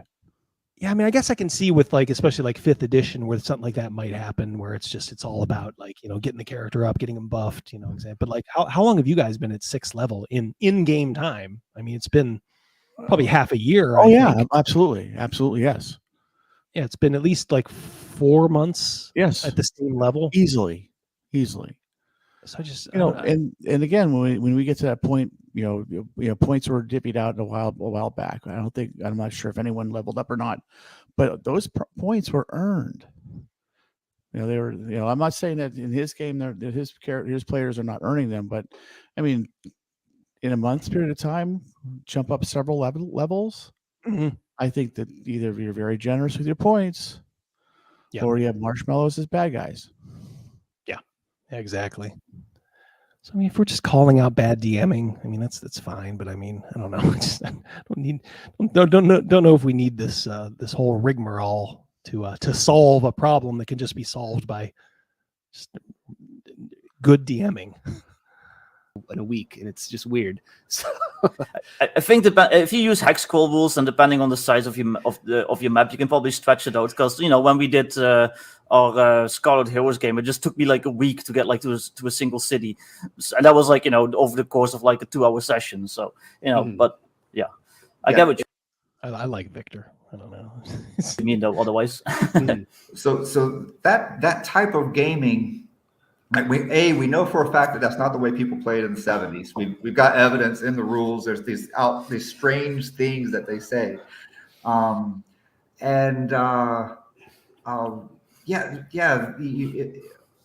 would you just describe the contemporary way of playing RPGs? I would say it's Meltilus. Hey,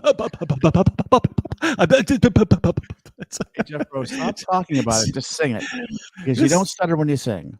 This guy was so woefully unprepared for that. He had to know that John was just going to serve it up for him and just like, here you go, Jeffro. And I'm gonna put it straight down the. I'm going to set you up so you can just drive it right down the middle of the fairway. And he's just he's asking very logical questions based on the information given. He's been a very good host. It's just not John or Victor's fault that this guy is just gonna Meltilus all over the place. Yep. Ryan, see you later, buddy. Hey Ryan, take care. Yep. And Victor, right back at you, Dutch oven. All right, let the madness continue. Zero-dimensional. The beatings will continue until morale improves. Gaming, because it's about a point in the world. It's like the holodeck in Star Trek, where they can move around in it, but like it's just the illusion. You see, he's gone from like dancing, swing dancing, weightlifting, and now it's the holodeck on Star Trek. You mentioned that he's articulate in his tweets. And I'm paraphrasing what you said. I'm not even sure about that. He's like he does a lot of memes, and I'm not even sure if he makes. I think the BroSR has like a lot of like. There's a lot of kind of guys, maybe a little trollish. All right, blood in them, and that's what they like to do. And I don't know. I think he just kind of posts those, and then just kind of says, he kind of flexes, and of course lately too, he's just been, trying to dunk on pundit, I every now and then Mrs. Rogan and I, we don't see eye to eye sometimes. Sometimes we have different perspectives on certain things, and every now and then I have to say to my wife's sweetheart, respectively, did you hear any of the words that came out of your mouth? Yeah. And this guy wrote a book. Well, it's easy to write that stuff down and reread it and realize, oh, did my brain say that? And then rewrite it. But when it's coming out of your mouth, and I'm guilty of that too, but not in my household. It is kind of a thing. I've kind of noticed this week. I've just kind of observed. I think there's people out there, and I'm not going to say which people, where people. I'm just saying I think there's people out there who don't have anyone in their life to tell them no or stop. Now look, I'm Double D, and I'm right about 95% of the time. Okay, but sometimes Mrs. Double D is right too. And sometimes just the threat of Mrs. Double D being there will cause me to stop and rethink something. That's fair. Having someone in your life that can tell you no, or, dude, what the fuck you doing? If you have someone in your life like that, you have a group of friends, you have a wife, cherish them, because they are probably keeping you from making, I don't know, fool of yourself at some point. That's all I'm gonna say. That's part of being a team. Yeah, exactly. So cherish the people. End up moving around in it. It's the impression of a fantasy world or a fantasy story. Whereas like the way the 70s game designers, when they laid out these campaigns, it's more that they are setting up a model world that kind of takes on a life of its own. And there's I don't know, there's something exciting that happens with it. And this happened even when I was in the early stages of this, where I only knew conventional play plus time. Just think straight ahead OSR gaming, and we're adding in things that we find in the AD&D rules as we go. And we haven't done the big war games and the Braunsteins and the faction. Just put you to sleep. Jeff Hatch again, like Rocky and Bullwinkle again. Thank you, buddy. This guy has no right to attack Pundit. Pundit is highly educated and articulate. That is absolutely true. Not as handsome or as buff as Double D, though. Well, we can't all be Double D. That's right. Handsome. I like the... Jeff, you are working your way into the inner circle. You know where my bread is buttered. The inner circle. Yeah, the inner circle. Yeah. Will anybody else get there? Jeff is working his way in. What this is? Don't know. I think we're coming up on the parts that I listen to at work, and we're just like, oh my god. One more thing, if I'm going to do this at work. When I get back to work, when we're done with the strike, when my boss asks me a question about a project I'm working on, I will explain what I'm doing with that project, and then I will add to it, and in time, because that makes me feel smart. Yeah. In time. And in time, yeah. Oh boy. My friend DM James. I checked in. One guy I would check in on the beaches of South Carolina. Can you guess who that is? I don't know. Well, you're looking at him. Dungeon Master James. Oh, dude.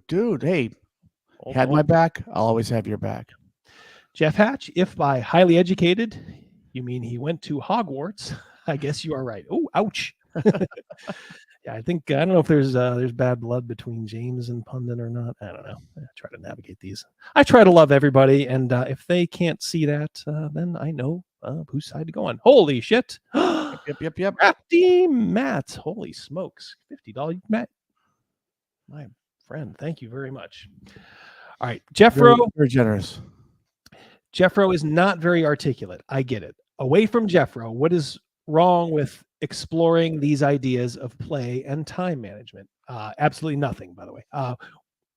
We all experiment with various rules in various games, but when the one-on-one experiment is brought up, it's dismissed wholesale. Thank you so much, Jeff. Keep that up there for a while, too, if you would. Okay, so I think I tried to get in on this earlier when I said I think there's a lot of just BroSR people who are just curious about these ideas. And if you've noticed, all right, so maybe I am taking kind of a little dig at the one-on-one. Basically, it's because I don't understand it, because nobody will tell me, like, okay, we show up at the house. How does this work? That's all I want. Right. And the thing is, I got a feeling it's just going to be kind of a little bit more normal than I anticipate. But you are 100% right, Crafty Matt. And that's why I took great care to parse my words and say, I do not believe everybody in the BroSR is bad. I think there's a healthy number of people who are just like, you know what? This could be a different way. And if this is the way for you, God bless. I would just say this, though. If you are in the BroSR, if you could just dial down this is the one way to play. And I'm not accusing you of this, Matt, at all, but I know there are some folks out there. It's like, I get it. Some of it is just, kind of, for lack of a better word, trash talking. I get it. But it's like, all right, I think people got it a while ago. I think now it's time, you're a revolutionary movement. Now it's time to enter your, if we're just talking about the game stuff. Now it's time to get down to brass tacks and say, like, okay, this is what you can do. Right. Get off the fucking all the memes and all that stuff. Yeah. Like, okay, you really want to play this way? Here's this live play. We're gonna film us. Watch as I interview these players. Oh, and then I go over to these players. Is it really like an old school Bronstein game? Okay, I'm with you. It sounded cool when I watched Secrets of Blackmore. So yeah, there's certainly different ways to skin a cat, for sure. I don't think it's dismissed wholesale, and if it is, it's because of the messenger. And maybe I'm kind of hoping that somebody else will step up, because if I've shown nothing here, I mean, I showed he is pretty much an anti-Semite, but I also showed too that this guy's just I don't know. I think you could take some of these ideas and run with it, but this guy is not your spirit animal. I got it. He's Garabay's brother. I'm honestly, he has said several phrases repeatedly, and I that remind me so much of Garabay. I mean, he said a handful of things that probably would have come right out of Garabay's mouth. And that's for him not being articulate. I get it, but correct me if I'm wrong here. Could we agree that charisma has a little bit to do with dungeon mastering, game mastering? Absolutely. Being able to talk, give and take.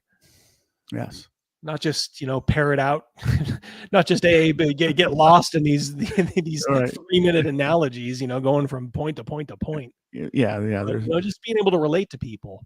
I did a video early on in my channel, and I think I said what this guy's implying, and it's like, I think he gets to it later, and I think we're almost done here, listening to this, but I do want to show you some of Gary's thoughts. God,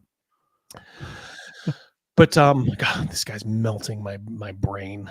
What was I just saying? I literally, like, this guy is, but I don't know. Oh yeah. The greatest skill a DM has, to me, is just kind of listening and being a counterpunch. Yes. It's like listening to you guys talk at the table and being like, okay, they're thinking about this. Is that part of the world or not? Does that make sense with this world or not? And I'm not just there like, ooh, I need ideas from you guys, but I'm like, okay. Could this be happening? Could it not be happening? Could there be something slightly different happening? So a good DM isn't just worried about what's, going to come next. I think they're just always kind of listening. Right. I tell you what, that's a compliment you gave me. I hold on to when I ran Kids on Bikes. Yes, you gave me that compliment, and it meant an awful lot to me. Not running a whole lot of games, questioning some of the games I ran in the past. And that experience was it was easier for me to run that, but at the same time, like it made it a whole lot easier, like just absolutely listening and making a mental note of everything. Like I'm not memorizing everything they said, but I'm getting, breathing in what's in, and like here's my source material, and this is what they're saying. Okay, I have found my path. Yeah, and it's not like you're just changing things willy nilly, but you're always open to something. Yes, and it gives the players. It makes it personal. I know it was going to be like, probably like some deep sandbox players like, bro, that's not the way to play. It's like, this is what's happening in the world. Yeah, I get it. And for the most part it is, but that doesn't mean like you can't take inspiration from something that the players are saying. I don't know. Yeah, you do a good job with Tales from the Loop. I appreciate that. You got charisma and you listen. So you've gone to the school of Double D. I have. Yeah, Crafty Matt, thanks again. $50 is way generous. Yeah, and like I said, I want to say it again. I am me, and I am on my own side. So this is where I see. I don't see everybody in the OSR as bad. I mean, there's probably a lot of people who don't, know what a dish rag, loser, anti-Semite, the figurative head is. But some of them are just like Crafty Matt, who just say, look, I just want a different way to play. Right. There's nothing wrong with that. I'm not sure if I just don't know what all this stuff is. I'll tell you what. Here, we'll I'm going to we will look at his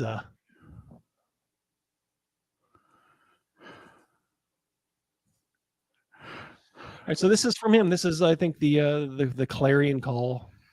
What is the BroSR? It's real D&D. All right, so this is where people will say like, oh, he's a lot better, in the written form. And after listening to that, I agree. The BroSR is real D&D. It's AD&D played as intended. It is successful fantasy campaigns that just won't quit. But it sounds like he's getting paid for like a tag or something, doesn't it? It is a fundamentally different type of play that is distinct from the conventional approaches to role-playing that have dominated the hobby over the past 40 years. Okay, what does it consist of? I asked the BroSR's most vociferate advocates on Twitter, well, why can't you tell us? This is what they said. So he's asking what they said, and apparently they said one-on-one time is Jeff Rogaxian time. So he kind of mixes his. That's what they told him. So I guess that's what they told him. Wow. Like they're saying, Jeffro, you're so cool. We're gonna name this after you. Yeah, I'm sure that's what happened. One-on-one time, aka Jeff Rogaxian timekeeping. The game world is tied to the real world calendar. For each day that passes in the real world, a day passes in the game world. This may sound strange, but it turns out to be foundational to everything that the BroSR does. If you ever thought it was dumb that adventurers go from battling rats and sewers to assassinating demigods in a span of a couple of weeks in contemporary games, rest easy. Gygax never intended the game to work this way. I get it in regards to fifth edition, where that stuff happens, but that's not his audience. I think his audience is like kind of OSR people. It's just, I don't see that. Right. I mean, it takes years for you guys to get up to double-digit levels in game time. Faction play, aka Chansonian what the fuck is a Chansonian patron? Is he just making up words? It sounds like it. All right. Poncho Goblin has a little offering. Oh, Poncho Goblin. 1999. Thank you. All right, sending here, since Pundit is intent on lying to you, I left social media for good a few months after the Shadow Dark thing happened, because he quite literally sent a bot farm, doxed me, and messaged my wife on Facebook. If that's true, that is not cool. I don't know if Kaz has anything to say about that, but thank you very much anyway for the super chat, Poncho Goblin. Yeah, we have another offering from Crafty Matt as well. Is that the same one? Jesus Nope, Christ. Holy shit. Matt. Too kind, guys. Too kind. All right, one-on-one time is hard to implement, but forces the PCs to use different characters. Okay, so you're playing like a stable of characters for each session, as characters are in different states of downtime or travel. Okay, so I'm trying to give the benefit of the doubt here. So you're actually playing a couple different characters, and you're like, okay, this character's not here right now. This character is here. So it's like you maybe switch from one to the other. Okay. So all right, I'll finish up here. Think of one-on-one time like a 4X grand strategy game like Stellaris or Twilight Imperium. Time becomes a gate and a resource. See, you kind of lost me there, because that you're kind of slipping back into Jeffro talk. I don't understand that part. Like, time is a gate and a resource. But soup to nuts, I think we're just talking about folks with different characters, right? Like you may have like 2 or 3 different characters. Right. So the group is out doing something. They got in a bit of a battle. They got to a safe place. They need a rest. So 5 of the 8 of them are going to take a rest. Okay, those guys are out time wise. Mm-hmm. So they got 3 that's there. So is there, whoever's playing the downtime character, is he also playing another character as well that is taking the first watch? Mm-hmm. I mean, I'm grasping at straws right here, but I'm trying to certainly understand it as well. Mm-hmm. Yeah, I don't either. All right, so thank you so much, Crafty Matt. I will pause on that. In fairness, yes, Poncho is a liar and maybe mentally ill. He has been stalking me on Twitter, YouTube, and the RPG site for months. Well, there you go. By the way, I think Pundit said that I think he was implying that Bishop Buffro was like some sort of a like I was behind it. Oh, I think he said it was lame. Of course, he would never do that to a fellow creator, would he? But good thing I wasn't behind it, because my channel really did get invaded. It was awful. We have to figure out how that's happening. Awful. And not lame. Not lame. Let us continue. This is serious Double D now. This is Double D's angry a little bit. 110 scaling, aka chainmail scale battles. BroSR campaigns spontaneously generate exciting battles that integrate individual player characters and large army factions, because D&D rules derive from a medieval miniatures game. It is trivial to resolve them without coming up with variant systems. It has never been easier to find, develop, and keep wargame opponents. I mean, that's fine. Honestly, that part is something that like me and Gavin Morgan would be into. We're wargamers. Right. It's like I thought the AD&D book was the be all end all, maybe because there's no mass combat in it. You know what this guy sounds like a fan of is like Birthright. I think they're talking about like that's exactly what I was thinking. There's like a mass combat system. Right. There's like their mass combat system wasn't bad, right? It isn't. I'm gonna try to showcase it in a video. I'm gonna go through one and maybe just play with one of you guys. We'll just do a sample battle. Yeah. So I guess I get it.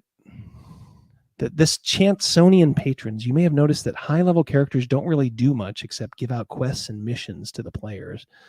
In conventional games, the BroSR hands these roles over to players that don't necessarily even show up to game sessions. What is mere scenery in most other games turns into a constantly developing backdrop that influences. Okay, that's how you play. That right there's that is how you play. I got let me go back in time a little bit. Our Birthright campaign a while back, several characters back, there was an epic battle. An epic battle. We had it all out. It was amazing. Yeah. Oh, and we played that epic battle system, and we intermixed that with the individual combat of each of the characters, and it was absolutely kick-ass. Each character had their multi moments in the sun. They were highlighted. This is your moment. Battle continues. Our next character over here. While that's happening, this character over here. This character. It was absolutely epic. Yeah, it was. So that in regards to what that was said right there, that's a matter of how a DM plays it. Yeah, you can have mass combat, and as a DM, all right, this is all right, this is happening. All right, roll the dice. Okay, these troops right here are dead. Now what is your character doing? Yep. It's. I love doing stuff like that. I love incorporating that kind of stuff. It was epic. I mean, it's exceedingly memorable. Yeah. I mean, I guess I didn't think I was like revolutionary or anything. I don't know. But it wasn't revolutionary. DMing for just like right. For a while, you pick this stuff up. Right. It wasn't revolutionary. It was just knowing what each of the character kind of wants in their heart. The character, the player for the character. We have an epic battle, so how are we going to run it? Well, this made sense to run it that particular way. Exactly. And one thing he also did later, and I'm not going to try to find it, is he kind of poo-pooed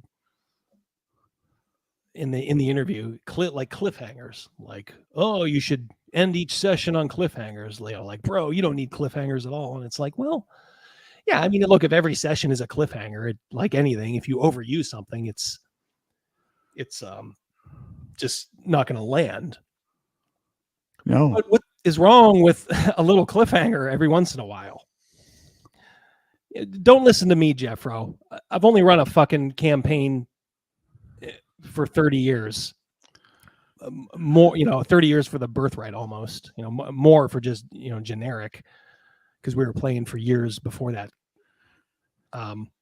If you didn't notice from my last live play, I got 8 people at the table. I got maybe I'm a Bronstein. I don't know.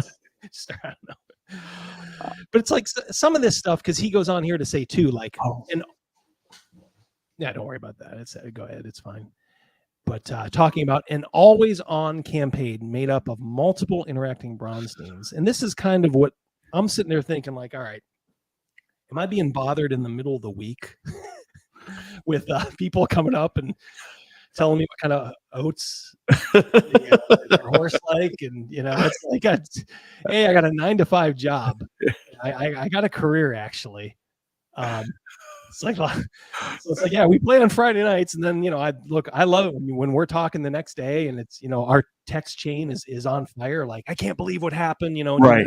Getting into it with each other. And I view that as like, these guys are invested. Yes. Yes. It's like, I'm trying, I got to be impartial, but I like this. Right. Ooh, Patty. Yeah. Patty's one of my favorites too. I love Patty. Like to see evidence video about JJ greater than 2 tweets. I don't know. Yeah. The thing to me is, he's got the tweets out there. And as I said earlier, I am easy. I am not like these SJW lunatics who just want people to apologize. So to be an act of weakness, right? And then just say, "Aha, you apologize." Now now you're my thrall. Look, if this guy came out and said, "You know what, guys, this was fucked up. I disavow this. It's kind of dumb. Can we move on? I just want to play games." I'd be like, you know what? Okay. Don't go and sin no more. Maybe I'm still gonna laugh at some of the stuff that you're saying, but I'm just I don't have the mental energy like some people apparently have to like just follow this guy around. And it's like, yeah, I get it. He's an anti-Semite and he's got some kooky ideas, but whatever. All right. Approach to D in the alignment makes sense. You know what? The original monster manual finally makes sense, combined with the random tables in the DMG. By the way, did you remember what Gary Gygax said about random tables? I just read from the book about an hour ago. Right. Random tables don't do it. No. All the time. It's dumb to do it. It puts detailed chainmail scale factions into play. It's like this. It's starting to sound a little bit like maybe it's not that bad because it's more like war gamey. I mean, it is more like a Bronstein game. Like I said, I might be apt to try it just on that standard alone, but I don't know how much role playing is done here. But here's like some of what you see. Only the BroSR has the objectively correct answer for what to do when the players encounter 300 orcs. Well, that's up to the players, isn't it? Oh, yes. They either run or they fight and probably die. Been there, done that. Yeah. You got a group of 5 people and they're taking out 300 orcs. Are you playing 5th edition or what? They leveled up that fast? Yeah, so I don't know. Jeff, this is burning me out, making me edgy. Well, I agree with what Matt said in regards to taking a look, trying to understand. Yeah. Look, like I said, I am trying to see some of the side of this, and I am thinking like, all right, I am kind of a war game person, but are we just going back to like the Bronstein kind of roots here? Is it, if that's the case, then the role playing is going to suffer a little bit? No, right? Maybe? Or is it just kind of like a LARP? And I think I said this in John's chat. I think I said this is all starting to sound kind of like a LARP. I almost forgot that, when he was kind of talking. And I'm not sure if that's bad or good. I don't know. As a person who witnessed vampire LARPing multiple times, guys are running around the small township with capes. And, and the police showing up at the game store saying, "Dude, you can't have your people do this. They're going to can't do that. We're getting too many phone calls. Someone's going to get shot." True story. Yeah.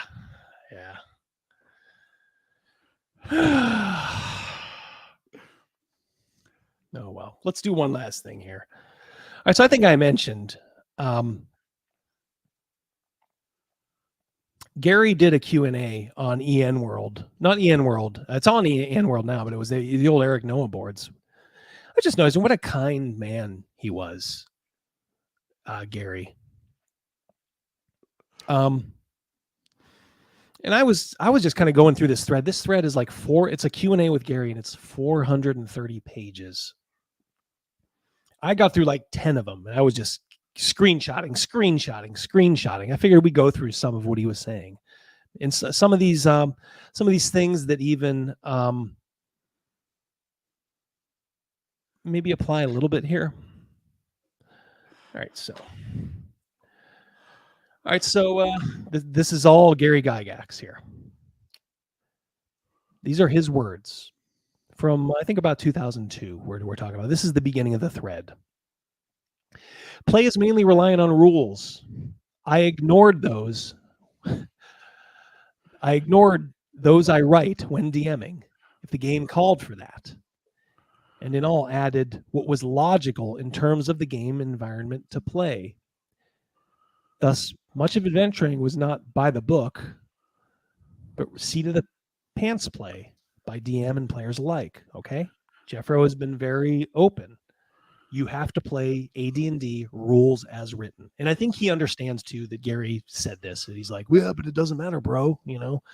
Well, yeah, it does matter. Let's put it this way. I'm gonna look at and see what the creator, or at least the co-creator of the game, has to say and how he runs his table more than I do a guy who's can't get past his own metaphors, analogies. This guy can't even describe bench pressing. Yes.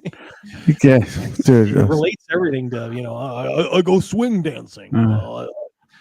Big weight, push high. All right, fine. Just fucking learn how to talk. This is kind of like a slideshow, so sorry. Always tinkering with the rules. to make it suit your needs better. Yes, the characterization is fairly apt. However, it needs to be modified by the inclusion of additions and changes instigated by dedicated players.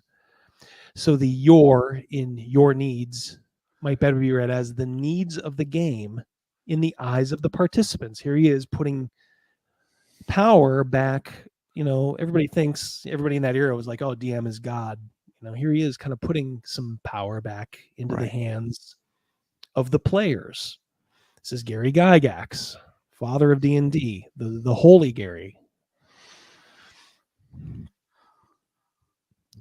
I am not a rules lawyer, and I don't mind bending or ignoring rules. I have written. If that suits the game at the time. So if anybody was apt to go by the book, wouldn't it be the guy who wrote the rules? But here he is saying, like, you don't have to do it. I think all he's saying is you should have a firm understanding of the rules, and then you can ignore what you want.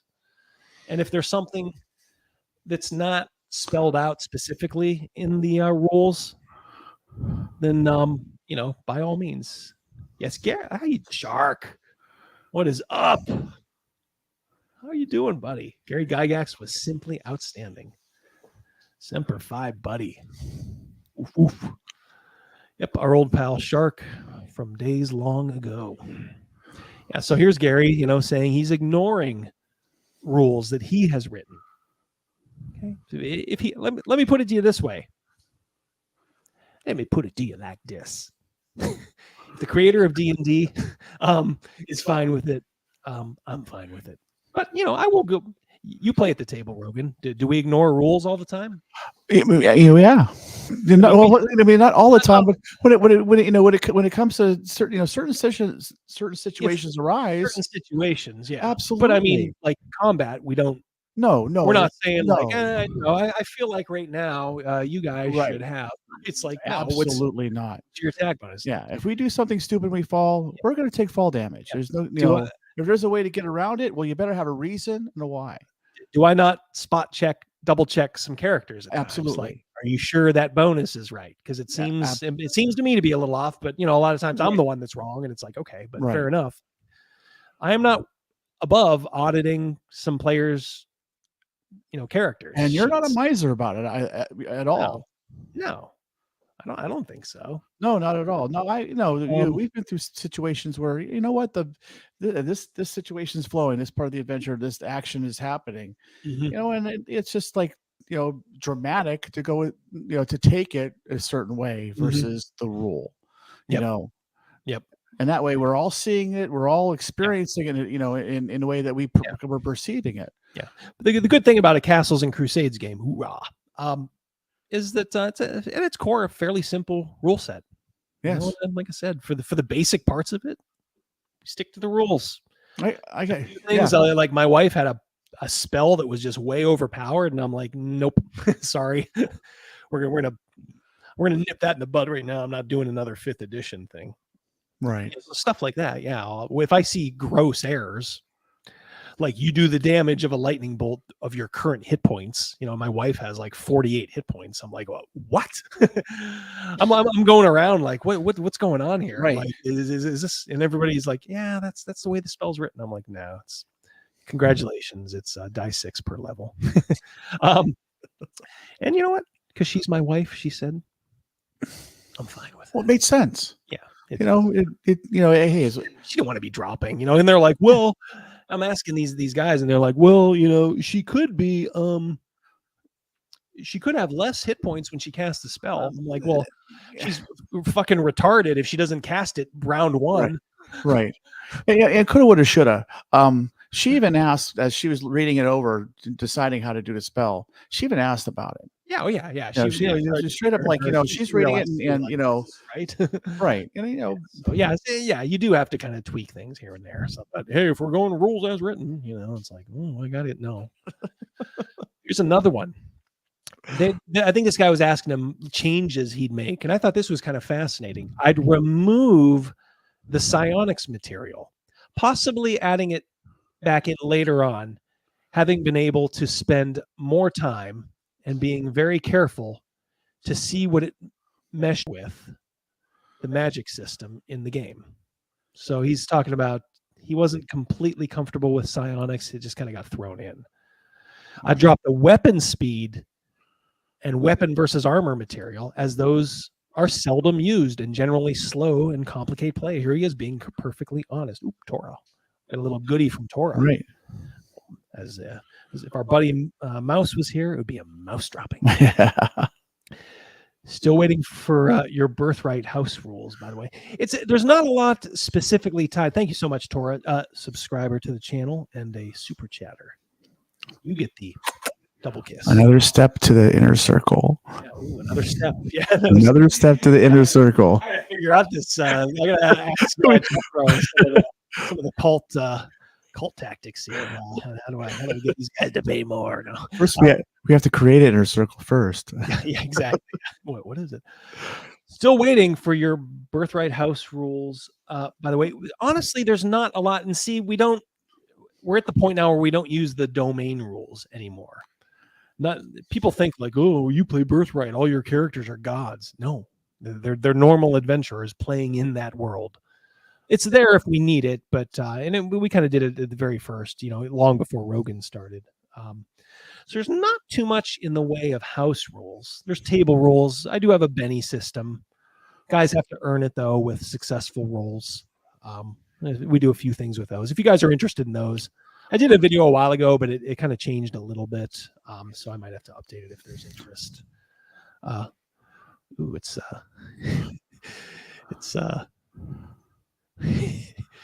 It's our Mouse's favorite Larangelo.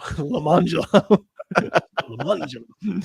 Moving Psionics powers pretty much kills any dark song. Yeah, that's true. By the way, this is back to Gary now. When I am DMing AD&D, I tend to, here he is again. I just kind of wanted to get this through. The guys, this is in the first 10 pages of a thread. Okay, this isn't like, oh, I combed the thread to find these. These are all in the first, probably in real time, couple weeks, in one-on-one double D time, couple weeks. I tend to ignore rules that get in the way of the flow of the game. When I've said so before an audience, there have always been some audience members who express shock, not to say horror and disbelief. I ain't a rules lawyer, and I believe my own advice: ignore and change as the DM sees fit to make the player's involvement intense and the game be a compelling experience. All right. So, I mean, look, I've done more to take down, it's not even my goal, but like just saying this stuff is doing more damage to the BroSR than, anything, on Twitter this last week. Like just how about the words of Gary? So if you're running a game where you're bending the rules occasionally and saying like, you know what, this ain't going to fit. You don't have to fucking feel bad. Like you're doing something wrong. If it's okay with Gary, it's okay with me. There's other things too outside of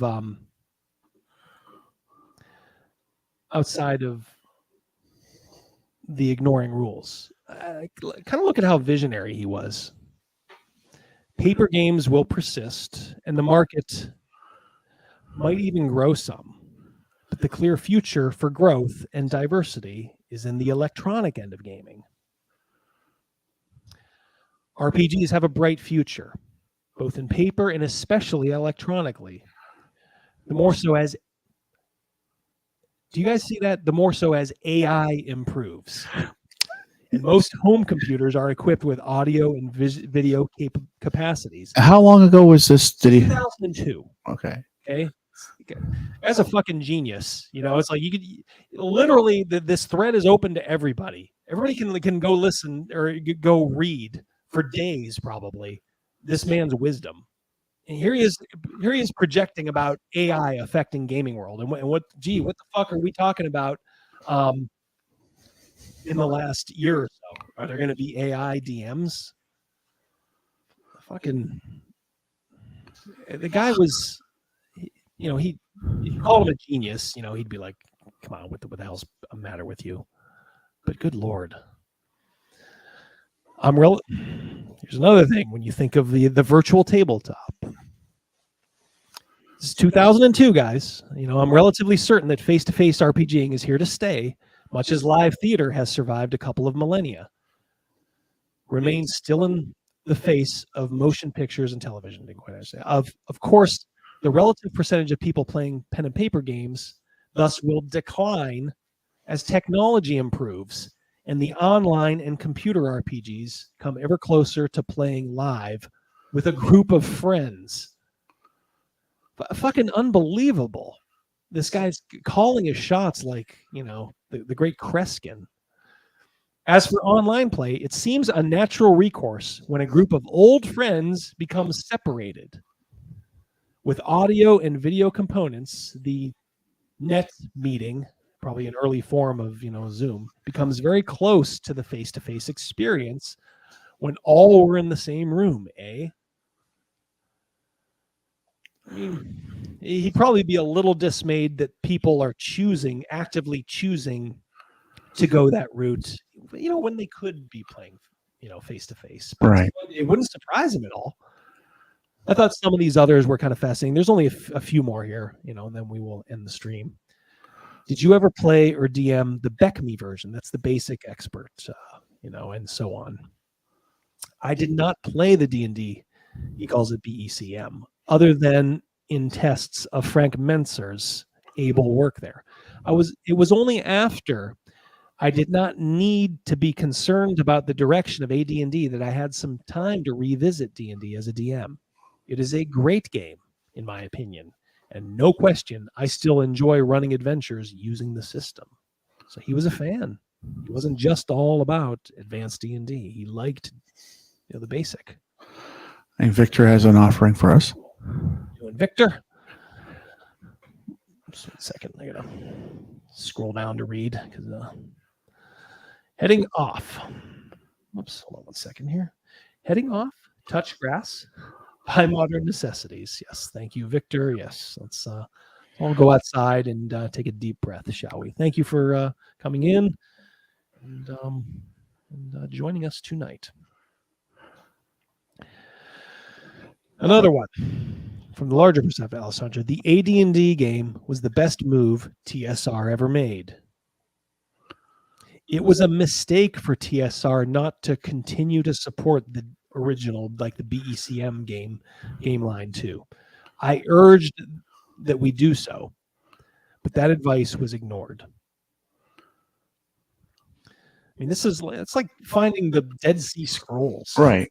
It's right. Out there. And I'm sitting there thinking like, man, I remember the Q&A from Gary, and I'm like, I wonder if that's got to be somewhere, right? And it's like, yeah, it's just on EN World. You even have to be a member, I think, to access it. Well, I think we should send a link to Garibay because he quotes Gygax an awful lot, wrongly. Right.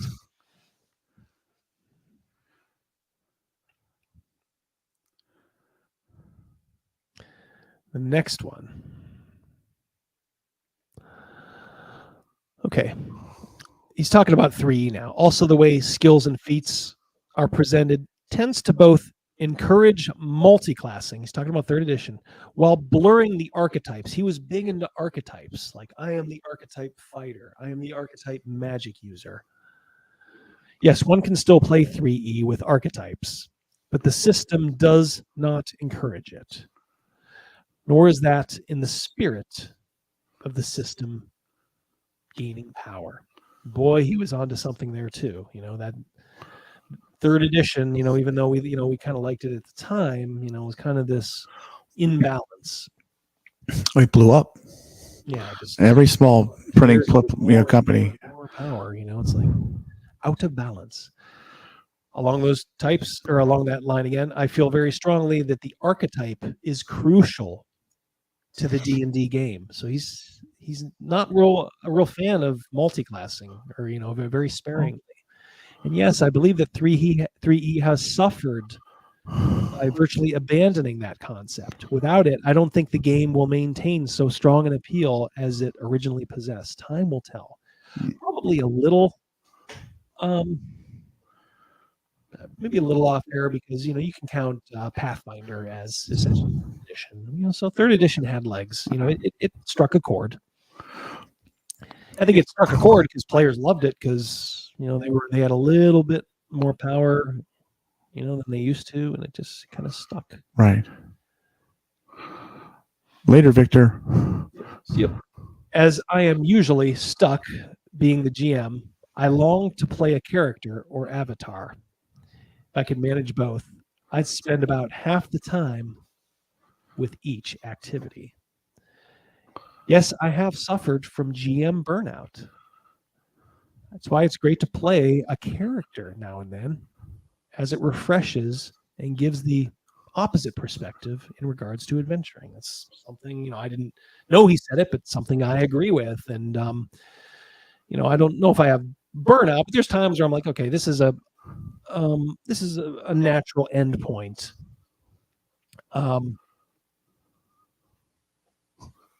It's time for me to play a little bit and just get another perspective so I don't get burnt out. That's what we're doing right now. We're going to have a little traveler with Captain Stern later on in the year. We'll have some tales in the loop with Rogan. So keeps it fresh. But yeah, it's like, all right, so here's the man himself saying he gets GM burnout. Don't show that to Ginny D. Ginny D was complaining about GM burnout. I'm sure Gary got it after about 40 years of DMing. Ginny got it after about 6 months. She also takes a week off when she breaks a nail. Exactly, yeah. And I thought, I don't know if this is one of the last ones. I just thought this was so cool. Why Rakshasas can instantly be slain by a blessed crossbow bolt. Ha ha ha. There surely is. There was a TV show, The Night Stalker, one of my favorites, that had an episode in which a Rakshasa they were the featured monster. And in that, the protagonist said that these demons could be slain thus, rather like the way a vampire would, by a blessed wooden crossbow bolt through the heart. I love that he took inspiration from The Night Stalker, one of the coolest shows. Absolutely. That's a show that's inspired all of us. Shadowlight channel member. I think Shadowlight is his superhero name. I know his regular 9 to 5 name. Thank you, Shadowlight, for being a channel member. I think my very first channel member. So we're talking inner circle. That's my quarterback. All right. You apparently.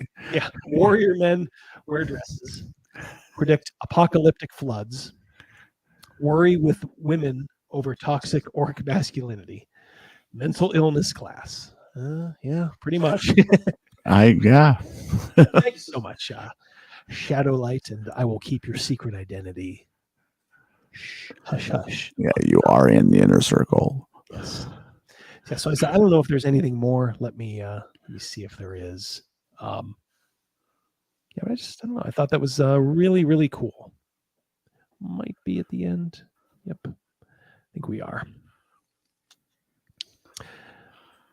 Okay. I tell you what, the Night Stalker, I remember the first episode I saw, and it fucked me up. Which one was it? It was the one where, oh gosh, the woman was doing these like dating site things, and these older fit men were being matched up with this woman. Wait, was she like a succubus or something? She was like, it's like some sacrificing them to Hera or a Roman deity. Yes, that's right. And each of the men were actually flawed, and that was the downfall of her, because she was supposed to offer the perfect specimen. And that woman, I can't think of her name off the top of my head, the actress, she played the original Wonder Woman in the 70s movie. Before the series, before Linda Carter. And cool. She was a blonde in that. Holy shit. Yeah. I want to say, oh man, I can't think of her name offhand. But yes, it'll come. Yeah, but Nights, if you guys don't, I'm sure a lot, look, shocking, my audience skews a little old, so I'm sure a lot of people know the Night Stalker, but if you're younger, look it up. I'm not going to say they're all great episodes. There's only one season. Darren McGavin as like a reporter, and he just stumbles on to these, supernatural, sometimes normal things.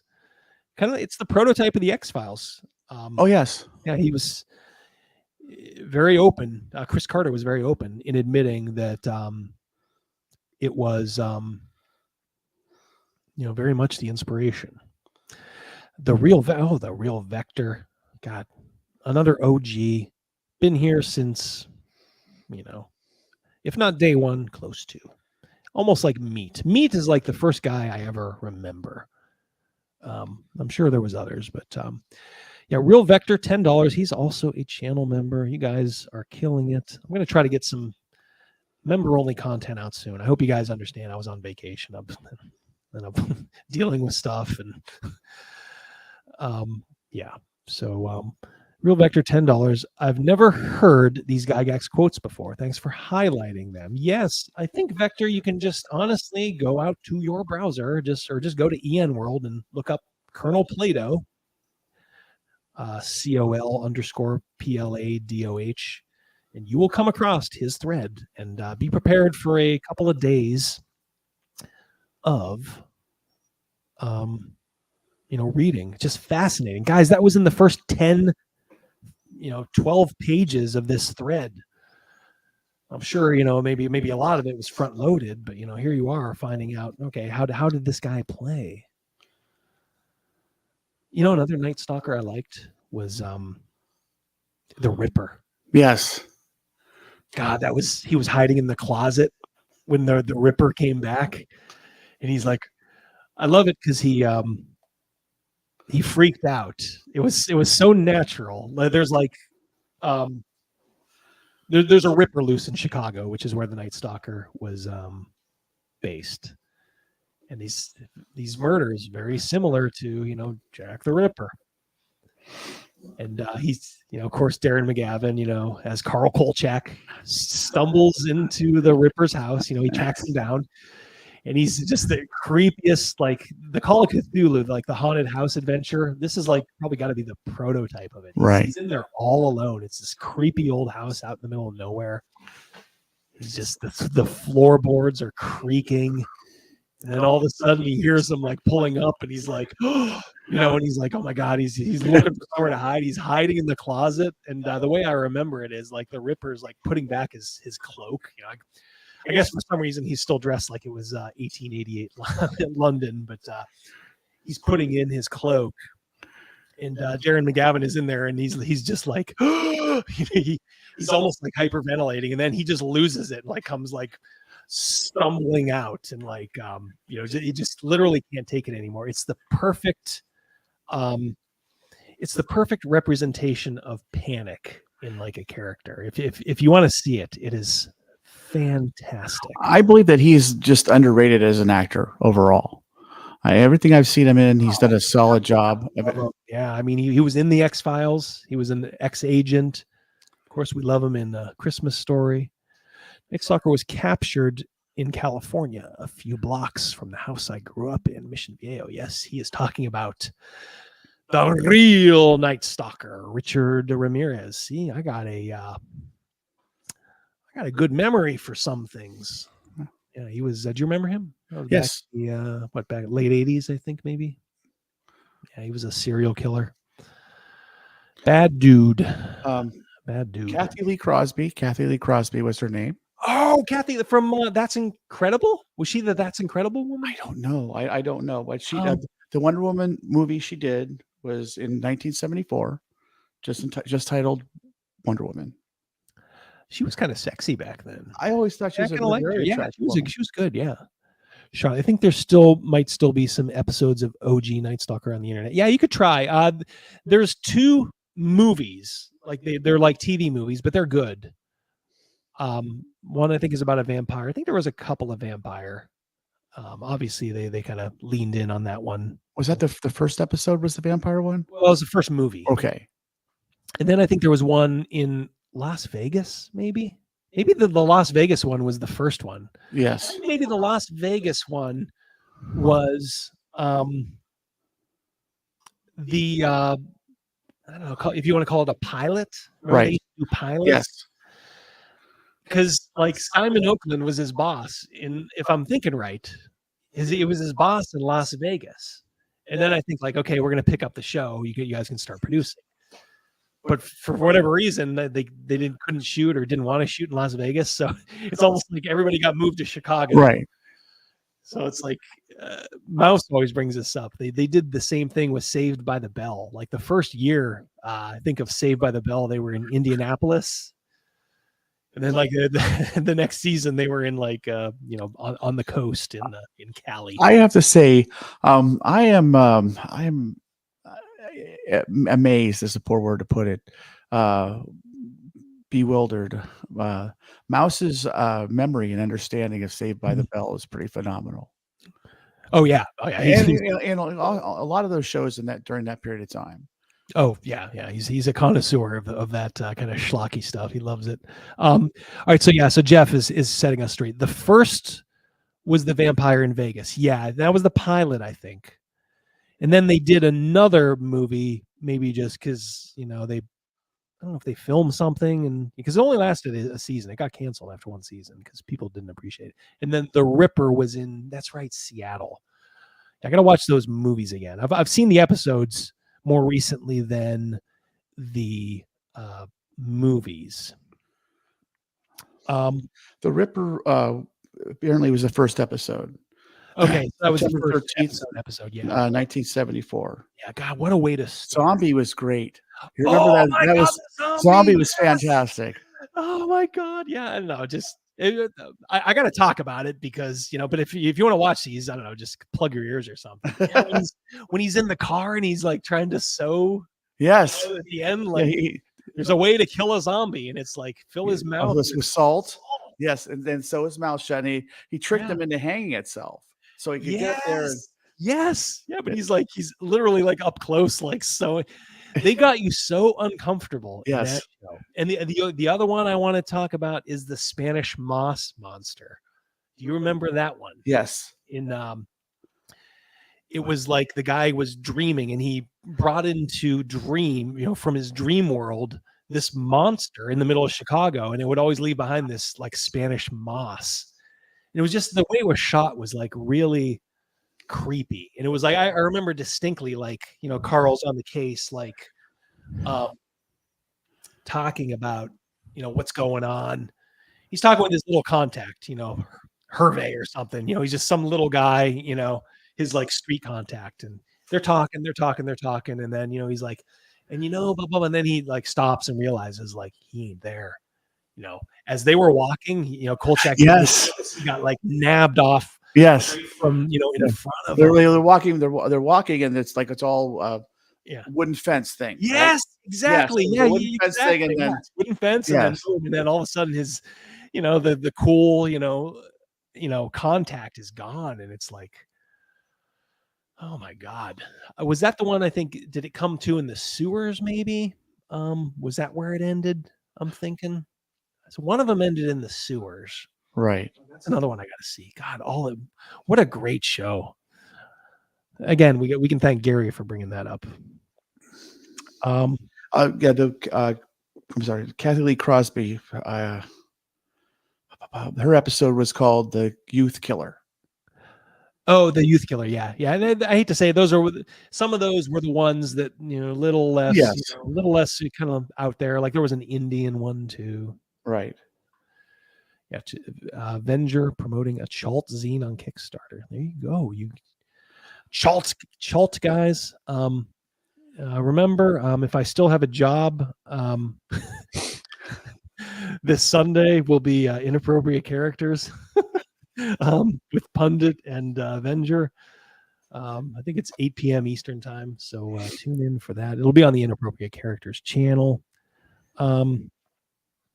I think we are about ready to wrap it up. Boy, 2.5 hours flew by. My channel got hacked. We're gonna look into it. We're gonna have to figure that out. And I don't know. Maybe this Jeffro has like maybe this Jeffro has some competition in this Bishop guy. It looks like it. We'll see. We'll see. All right. Turn it on just as we are heading out the door. Thank you guys so much. The chat. Let's see the hardcores. Of course, Maliki. Maliki, how you doing, buddy? Patty, Eric, Cal, Brian, Shark. Oof, oof. Shark gets some extra. He gets a little extra love because he's old school. Old school. Yep. DM James. Nice to see you, buddy. I'll jump into one of your streams here this week. Brian James, Crap Phone. I saw Crap Phone all night. Have we seen Crap Phone before? Mm-hmm. I don't know. Is that because you have a crap phone? Or is it like Crap Game? Remember Crap Game was Don Rickles and all these heroes? Anyway, let us know next time, Crap Phone. There, I just hooked you. You got to come back. And here, I want to say he's the OG. I mean, I guess I could go back and like get the putting the sewer in connoisseur. He delivers. The man delivers. Like I said, he's about the oldest of OGs. I seem to remember him. Maybe some kind of Soleimani, who I don't think is in the. I don't think he's in the live streams very much. And our girl, holding it down. My channel is like 98% men. And then there's Charlotte and Katie. TV movies were good, basically just like the episodes, but slightly longer. Yeah, I want to say maybe they dragged at points. Like maybe the right venue was about an hour, 42 minutes or whatever it was. But they had a good pace. Yeah. Just nothing like that. Just kind of getting into the action and just murder and boom, boom, boom. So glad Charlotte is a Knights. It just makes me happy. Thank you, Charlotte. Thank you. All right. Double D live chats. This subject gets half the views. Yeah, yeah, exactly. That was probably. I don't know, was that Gary G or was that the BroSR? No, during the BroSR, it was the numbers were up, but. People they have better things to do than stick around here to the very end. So we are going to let you guys go. Any last words? Rogan. You guys are fantastic. I scroll through as the chat's going on, and you guys are, and I say it every time we do this, hilarious. I can't click on things fast enough. I'm like reading, laughing my ass off while Double D's doing his thing. You guys are fantastic. You guys make this you guys make this work. You really do. It seems like my peeps stuck in there for me. Some uncomfortable stuff tonight, but like I said, it's important for everybody to know that I am on my side. Period. Anybody has a problem with it, you're just going to have to live with it. Period. End of story. Because Double D says so. All right. I'm going to take you out, of course. Good night, everybody. With good night. With not only the intro, outro, but a new sponsor. Holy smokes. You guys take care. We will talk soon. I'm going to crank out a video. I have been very lax lately. So here we go with our new sponsor. Neckbeardia is, of course, here still. But this is a new sponsor. So you guys take care. Have a great rest of the night. We will talk very, very soon. Goodbye. In the year 2525, if all you video gamers are still alive. Hi, it's your boy Double D. That's right, I'm singing again. But this time, I am singing the praises of Powered Up Paradise and their Gameboy phone cases. That's right, this is actually a protective case for your phone, but it doubles as a Game Boy, preloaded with many of your favorite vintage video games. Ingenious, huh? Guys, let's face it, mobile games are the shits. The better the graphics, it seems, the worse the game. So go back in time, relive your childhood in a practical way. Or if you're a youngin', you can discover the addiction of the golden age of video games. Use the promo code DIVERSITY5 to get 5% off.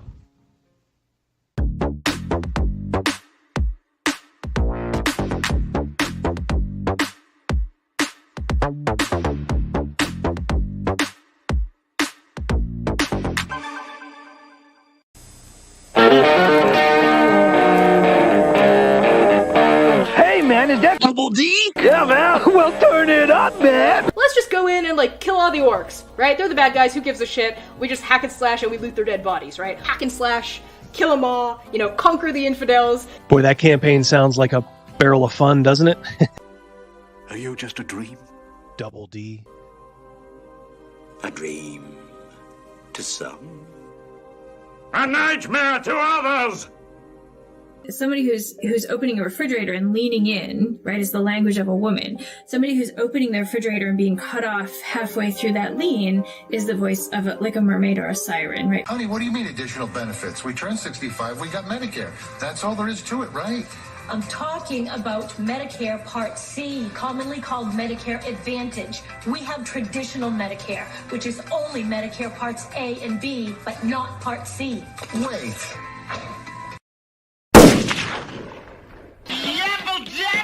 Honestly, guys like me can't leave soon enough. We gotta put a little hot sauce on the taco, you know what I mean? We want this dwarf to be the dwarfiest dwarf. Right. We want the elf to be the elfiest elf. And just the dashiest dash of Tabasco. Their voices need to carry across water. I'm a creative. It's a huge drain, right? Because fans can be awful. You, the one who is moving now.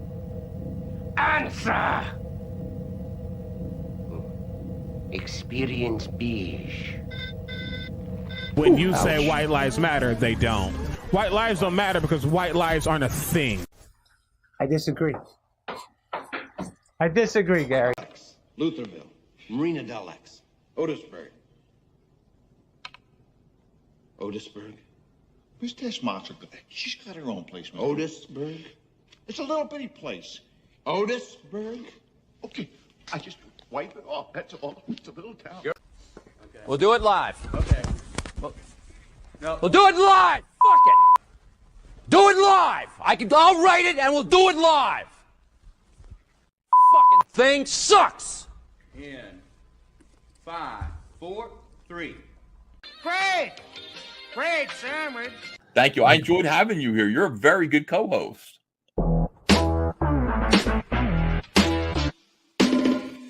Hey there, it's your boy Double D, and I want to tell you about a great offer from our friends over at Neckbeardia. That's right. We all love James and Megan, and I am happy to say they love us too. That's why they are offering a 10% discount on everything in their store just for my audience. If you haven't done so already, check it out at the link in the description below. They work with a fantastic 3D artist to offer you miniatures with detail you have to see to believe. No need to print anything out. They will take care of that messy and smelly business on their end. All you need to do is pick out your next character or the next group of monsters your party is going to fight. They also have some pretty hilarious subclasses for you guys that are still playing 5th edition, all for less than a cup of coffee. They have adventures, Atomic Punk 2160 by the Basic Expert, t-shirts, and a lot more. Why not support people that don't hate you? Use the promo code DND10 for 10% off your order. And remember that shipping is free for orders over 50 pounds. That's just a little bit over $60 US. Visit them today and don't forget to use the promo code DND10.